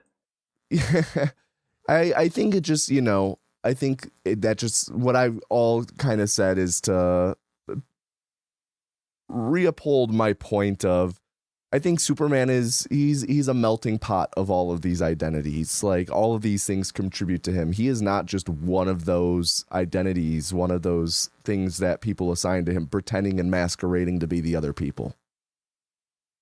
So I think that Megamind kind of, it leans into what I personally find to be true about Superman and his identity. He is the sum of his actions, that he is choosing to be the person that he is carving the road for. Sure. Yeah, I agree. Whew. Stuck the landing on that difficult question. I know. I gave you a curveball while you're sick. All All right. You know, and a curveball that the movie threw at us was certainly the Metro Man fake out death. So in the moment, you know, once it was revealed that that Titan was not weakened by copper, right away you were like, oh, okay, so Metro Man's probably still alive then, right? So it sounded like it wasn't really something that you saw as a possibility before that moment. Like you didn't really have a reason to believe that the movie would fake us out like that. Yeah, I mean, it's also a kid's movie, right? So I wasn't expecting to come in here and like, you know, get really juked. But Yeah. it feels like it did. And it does feel like it stuck the landing on it. Yeah, I was not expecting that. That was pretty interesting. Yeah, and personally, when I think of this movie, the scene I always think of first is Metro Man going around town contemplating his life. Okay, yeah. I don't know, the whole reveal of it, that's like the reveal of Metro Man was alive the whole time. That's kind of the big thing I think of when I think back to this movie, because it really caught me off guard when I first saw it. Yeah, like it's not something I expected to be the case, right? It defied my expectations in a interesting and meaningful way. You know, now everything has a twist, right? So if I had gone into this movie today, I probably would have been like, oh, what's the twist gonna be? You know what I mean? Yeah. But like in when did this movie come out? 2011? 2010? Whenever this movie came out, yeah. Like, I don't think I would have gone to the movie and been like, oh, what's the twist gonna be? Now that's all I do is I'm just like, okay, how are they gonna earn their money? Right? what is the thing that they're gonna psych me out on? Yeah. And you know, it didn't do that, and I found what they did to be interesting. Like the idea that he's tired of it too. Yeah. Like both of them were tired with the role they were supposed to play. It wasn't just Megamind. Which also makes this more interesting. Definitely. If it was just Megamind being tired of being a villain, it's like, okay, man, go to community college and get your GED. You know what I mean? Like, go. If you're a genius, why don't you go solve world hunger or something? Why do you have to blow shit up? Yeah. You know what I mean? But it's like, oh no, they're both tired of it because they both know what's expected of them, and the one that quit is actually the good guy. You know, the quote unquote the good guy. You know, the one that didn't give up is the bad guy. And Metro Man didn't come save the day at the end. You know, it was never Metro Man who was going to come save the day, because when he said he was tired of it, he meant it. He wasn't coming back to it. You know? And then maybe he's like, I know you can do it. Or whatever. Mm-hmm. Whatever useless platitude that's supposed to stand for. But you know what I mean? It's it's only interesting because they're both tired of it. Yeah, no, totally. I think that you absolutely nailed it. Absolutely nailed it. That Metro Man wanting to be Music Man and everything, just it's fun too. It is interesting and it works really well on a thematic level, and it's also just really funny. Yeah, it also is a good punchline. Yeah. It's okay. It can also just be funny. Yeah. And on the topic of Metro Man, okay, so they just built that Metro Man museum, right? Yeah. That shit looked expensive, right? Yeah. Mm-hmm. So was that publicly subsidized? What was the how was we talked about this during the thing, right? Yeah. Is this being paid for with public funds? Yeah.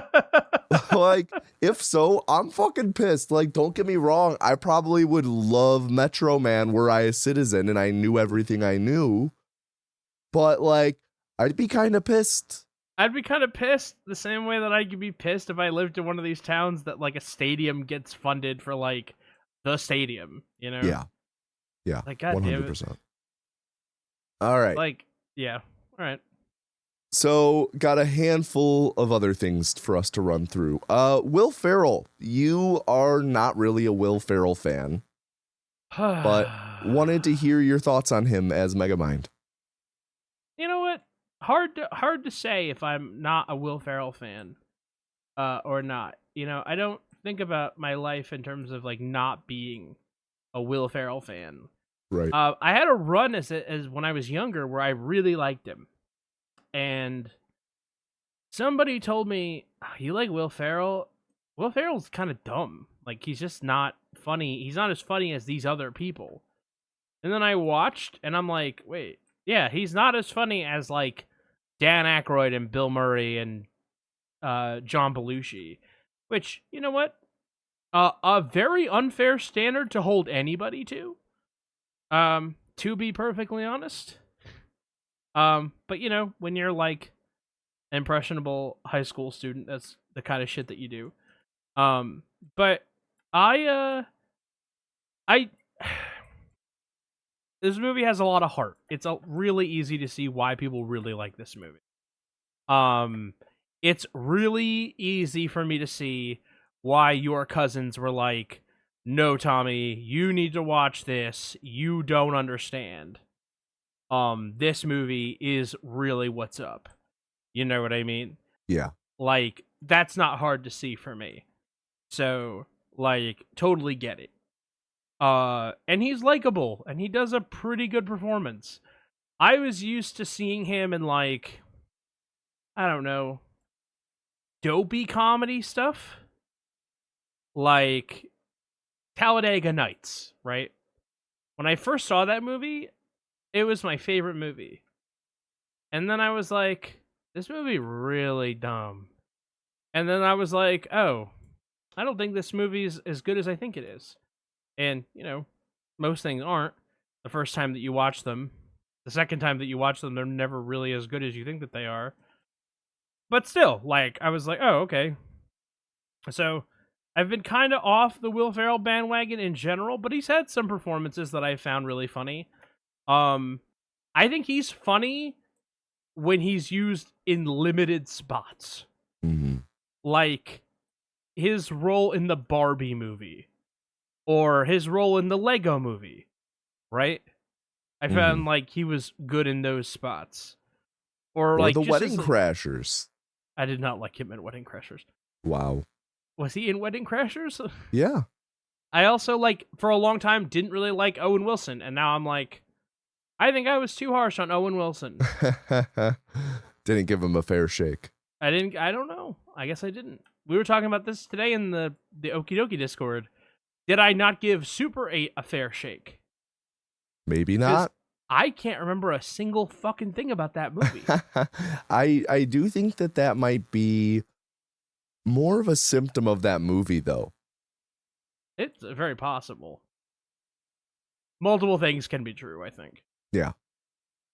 But yeah, so that's where I'm at on it. To your point, like, I think that animation does Will Ferrell well in it helping keep him on the rails. Yeah. He needs some constraints. Yeah. I don't think being limited is a bad thing always. You know? No. I think that it's okay to be limited sometimes. Yeah. Be honed in. Yeah. So, talking about Will Ferrell and his voice, something that we talked a little bit about during the movie was Roxy's voice blindness. Do you remember this? Yeah.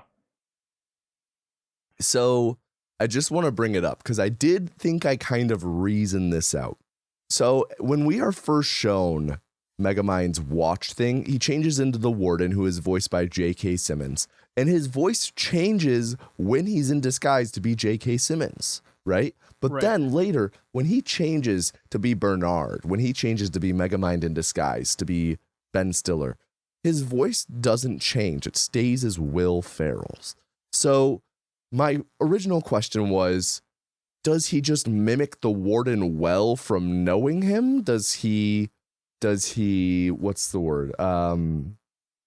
Does he know does he have some sort of device that like records them and then recreates it? And since he spends so much time with them, he's able to do that. All right, high concept, you ready?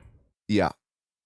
What if it's like the Superman glasses, but once the audience becomes aware of it, they no longer work on the audience? So that's about the conclusion that I had arrived at. That was kind of what I was thinking was, because then I was like, well, it's likely just so that we get to hear Will Ferrell's voice more, right? But then I was like, no, it's pretty much exactly what you said. I think it's us being able to see through the disguise, being in the know.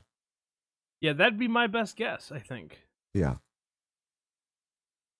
Some other things. Let's see.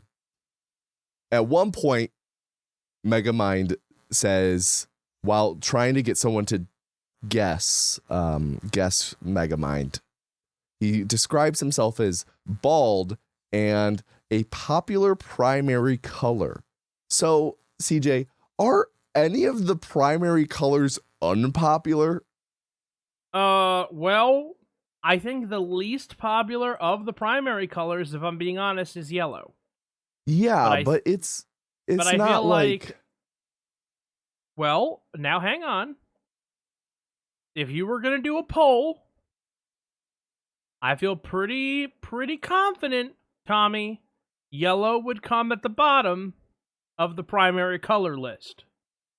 If you're going to open up the field, maybe you have something to talk about with your mans here, you know? So now I'm looking to see if I can find any polls online where people have voted just either good enough for you. Well, you know, it'd be fun to have the actual data, you know. Okay, but you can just say you don't believe me. Doesn't look like this exists. No, it'd just be fun to see what the actual distribution would be. I think I agree. It would probably have to be yellow, but just an interesting. Yeah, interesting idea. Interesting thing to think about. Yeah, I'm with you. Another thing I was going to say, we brought up during the movie, whether or not Minion would be Duncan or Edison. That's true. We did bring that up. So do you remember who you chose during and why? I don't remember. Can you remind me? So you said you chose Duncan because Duncan feels like a pleaser in the same way Minion is. How do you feel about that guess? Take? Man, I gotta say, man, you know, it's tough with you guys. I'm not saying you change up on me, but sometimes, you know, sometimes I'm not sure. You're always giving me reliable... Sometimes we're just rug pulling you? Yeah, a little bit. You know, a little, just sometimes, though. I don't know. I'm gonna stick with my guess. I feel like it's always a mistake to change your answer. Okay. You're not gonna take what's behind the other door?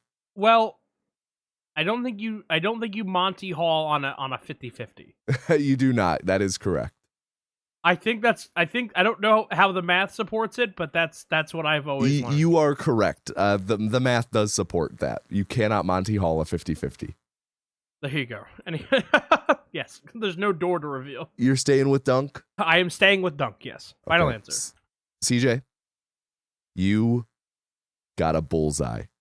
Yeah! Not just the dog, but the reason. Duncan is such a... He loves people, and he just wants to either play or make you happy. Or, you know, if he's not me or Jade, I should say. Because sometimes he's like, no, I want to go be independent. But he just loves people. Gotta be around. I feel like I did pretty good on that one. You nailed it. So I'm very satisfied with that guess. Okay. Another thing. We touched a little bit on this earlier. Yeah, so Megamind doesn't have to deal with any of the consequences for any of the bullshit he did for the rest of his life beforehand, just because he's now starting to save the day. Yeah, I know, right? All right, let's sit here and Nuremberg his ass. What should his proper recompense be here? I mean, it is metrocity in America? Let's, for the sake of argument, assume yes. I think that they're giving him the death penalty. like legitimately, all of these supervillains in these movies, I always watch the superhero movies and I'm like, why didn't they just kill him? We live in America, man. Like, if the justice system gets a hold of him, he dead. Like, I want to make, maybe if it's something like Abomination where you physically can't kill him, I'm with you on it. But, like, otherwise, what are we talking about? You know? Like, why are you gonna let this guy who, like, blew up the Brooklyn Bridge walk away? Like, that, like, if Joe Blow went to Kmart, bought some plastic explosives, and made a bomb, and blew up the Brooklyn Bridge, he's not going to live. He dead. Like, that's, you know what I mean? I get for plot, they can't kill the guy, right? Right. Plot and money. But, like, you know damn well that Megamind, for half the shit that he pulled, a jury of his peers would have sentenced his ass to the fucking anything. I mean, let's just be real. How about this, then? What would Megamind have to do to earn the status he has at the end of this film? I mean, to make up to be for what he did. The second coming of Jesus Christ, I think. For me, I think if he can prove he solves world hunger, global warming, and cancer, then we can start having a conversation. All four? What? No, all three. Yeah, if he can do all those, then we'll start talking about him being hailed and revered in public like that. Maybe you're too Anything hard you on want to the man. tack onto the list? I mean, you know, maybe he's got to put that big brain of his to work, man. I said it earlier, but, like, you know, like, there's people out here with Parkinson's, man. Parkinson's ain't no joke. Yeah. We don't have no Michael J. Fox anymore because of this. I mean, he's around, but he ain't around. You know? Well, he's gonna be in Shrinking season 3. Really? Yeah. I don't know how I feel about that. Well, I'm looking forward to it. But I mean, wow. Tommy, please. So anyways, yeah. I think, if he could get us to like a post-scarcity society with no diseases, I think we could figure something out. I mean, use that big brain of yours, fella. Like, you know, yeah. What are we doing? And, you know, Megamind has that big-ass head, right? Yeah, there's gotta be some ideas in there. Speaking of, like, how he visually looks, how did you like the superhero aesthetics in this compared to other superhero visual media, be it, you know, costumes and characters from DC or the MCU or like Invincible? Any thoughts like, oh yeah, I liked Megamind and Metro Man's looks and deals or anything like that? I mean, they look a little weird, but kids movie, they gotta look malleable, right? Mm-hmm. I think Metro Man, he doesn't do much to inspire me. I do like his like fringe on his gloves and boots. His Elvis, yeah. Yeah, like he almost looks like what, the wrestler, the Warrior? Oh, the Ultimate Warrior? Yeah, the Ultimate Warrior. So I like that, but other than that, he doesn't do much for me. But I do think that Megamind kind of has an iconic look. Like I think he's like the black studded, like giant ass cape or cloak, whatever, with the big ass collar. I think that I like it a lot. And I actually was reading somewhere. I'm gonna try and pull this back up, see where I could found this. It's inspired by a specific thing. I can't find it. Bummer. I'll keep looking, but Yeah, generally I liked it. You know, I don't think it's anything too inspired, like overall. Like Titan isn't No, he's I not. mean, he looks like these characters look like, except for Megamind, you could have taken them from Cloudy with a Chance of Meatballs. Yeah. Also, it was I had read that Megamind was purposely like designed after Alice, like purposely evocative of Alice Cooper. Okay, that'd be interesting. So I think it works. Yeah. Something else that there's a lot of in this movie is music. Lots In, of like, needle drops. You were calling it out, yeah. So how did you feel about all the number of needle drops? I mean, it was a lot, but it's a kids movie, so It's kind of part of the formula.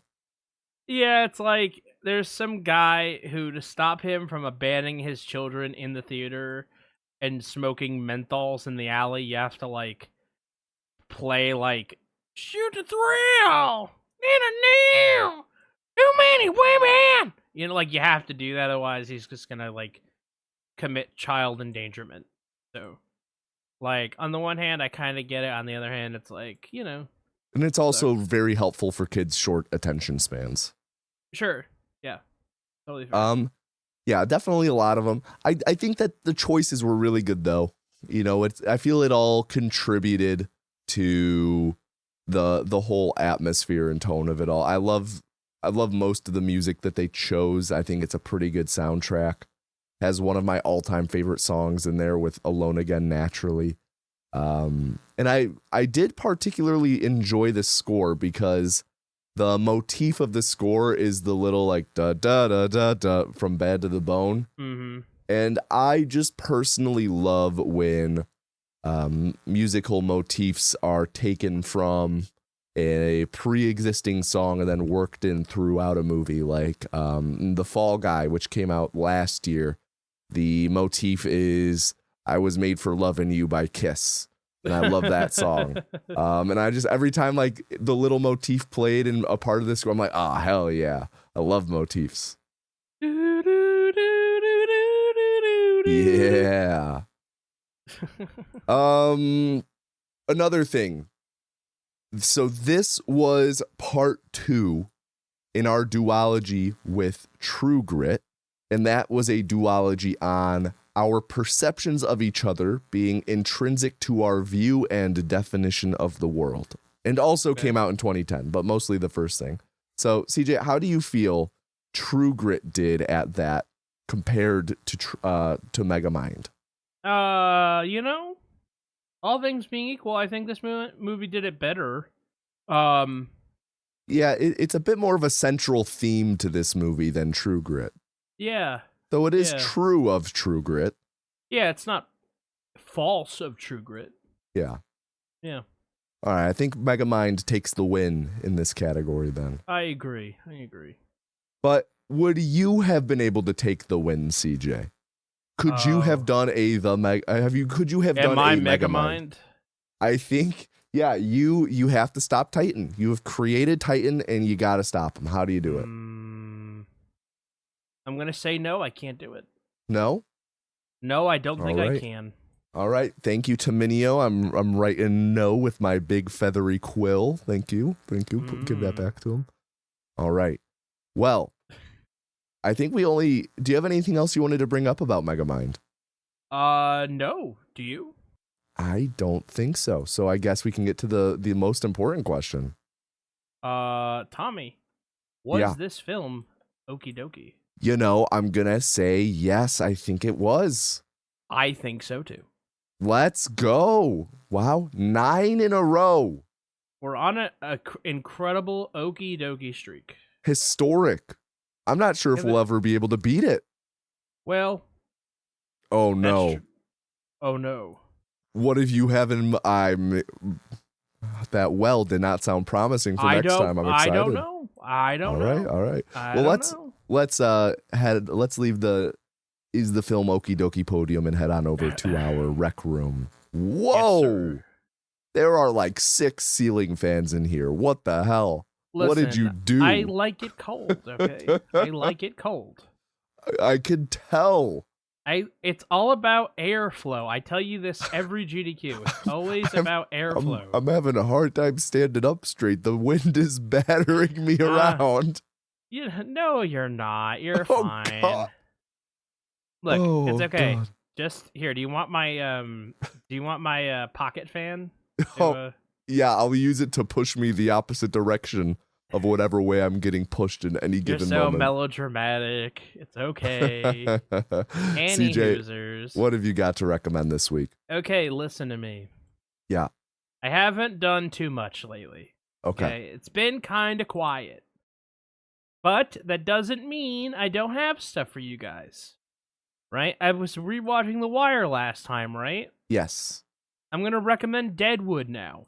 But I'm going to warn you guys about Deadwood. Another great HBO show. I have no qualms about recommending Deadwood to anybody. But I'll warn all of you. Great show, great cast. You'll see a lot of character actors in that show that you'll recognize as, oh, he did one episode in this show, or he did one episode in that show. But the language is very dense. You cannot put this show on in the background and do other stuff. You just can't do it. You need to actually pay attention, which is unfortunately these days a limiting factor, because you cannot do this with your phone. You just can't. You have to really be engaged, and so if that doesn't sound like you, I totally understand, but I do recommend it. I also recommend Chernobyl, which is another HBO show. I've been watching The Wire diligently, but I've been getting clips served to me on YouTube of these other HBO shows. Makes me want to go back and watch them. Highly recommend Chernobyl. It is about the Chernobyl nuclear incident on reactor 4 or whatever, and how they solved it and the aftermath for the people involved. So if that interests you at all, it didn't sound like it was going to interest me, but it did. And everyone in that show has a English or Western European accent, so there you go. Don't wonder why they're all Russian and speaking with English accents. Don't worry about it.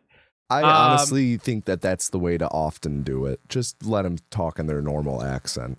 Yeah, I think it's better that way. Yeah. But Deadwood is the opposite. Very, very thick language. Very, very thick on the tone of the show.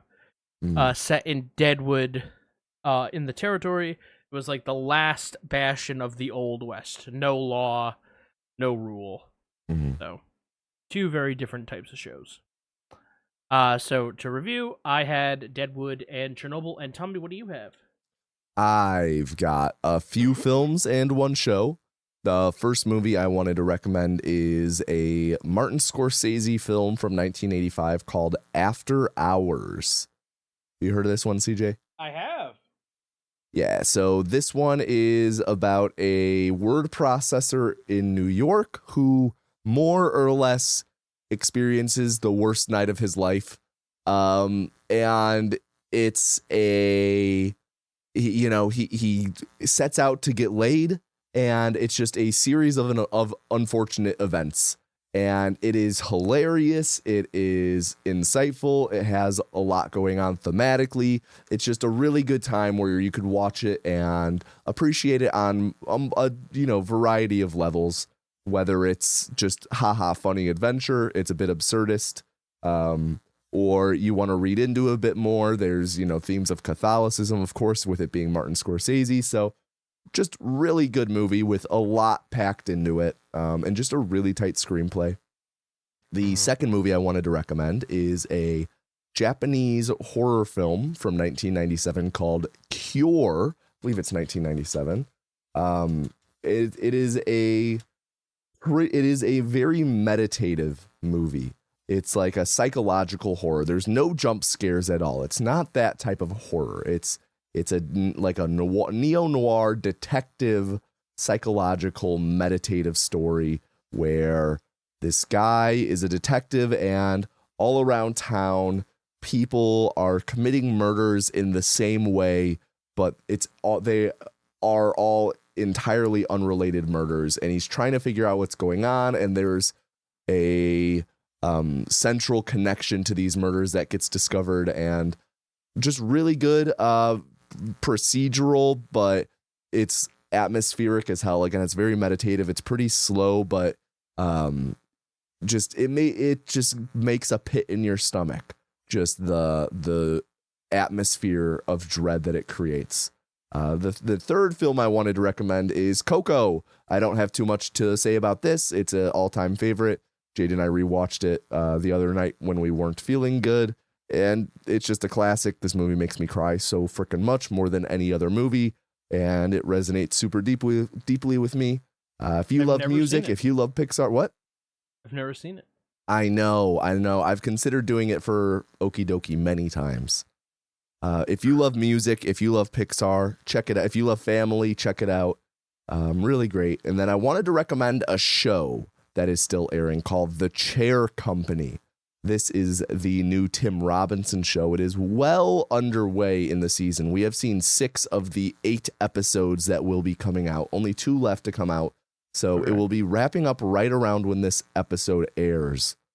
But it's, Tim Robinson, same creative team as I Think You Should Leave, but it's a serialized show where this dude has an embarrassing accident at work where more or less a chair falls apart, and it leads to him investigating this conspiracy that he uncovers, and just the way his life spirals out of control as a result of this. And it's like I Think You Should Leave if there were consequences for everything, and things keep adding on and building upon each other. So really fun, kind of similar to Friendship in that way.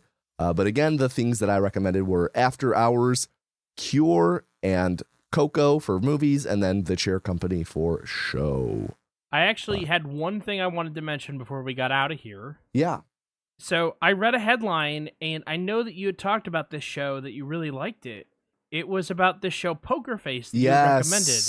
Yes. That they canceled it, and that the creator is shopping it around with other networks, replacing the main actress with Peter Dinklage. Yes. And funny enough, this was Ryan Johnson, who we just talked about in our Knives Out episode, or Glass Onion episode. How do you feel about that? I mean, it's I'm like bummed. a reverse Dinklebot. I gotta say I'm bummed.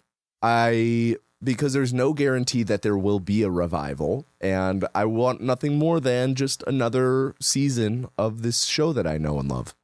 Yeah. So I'm bummed.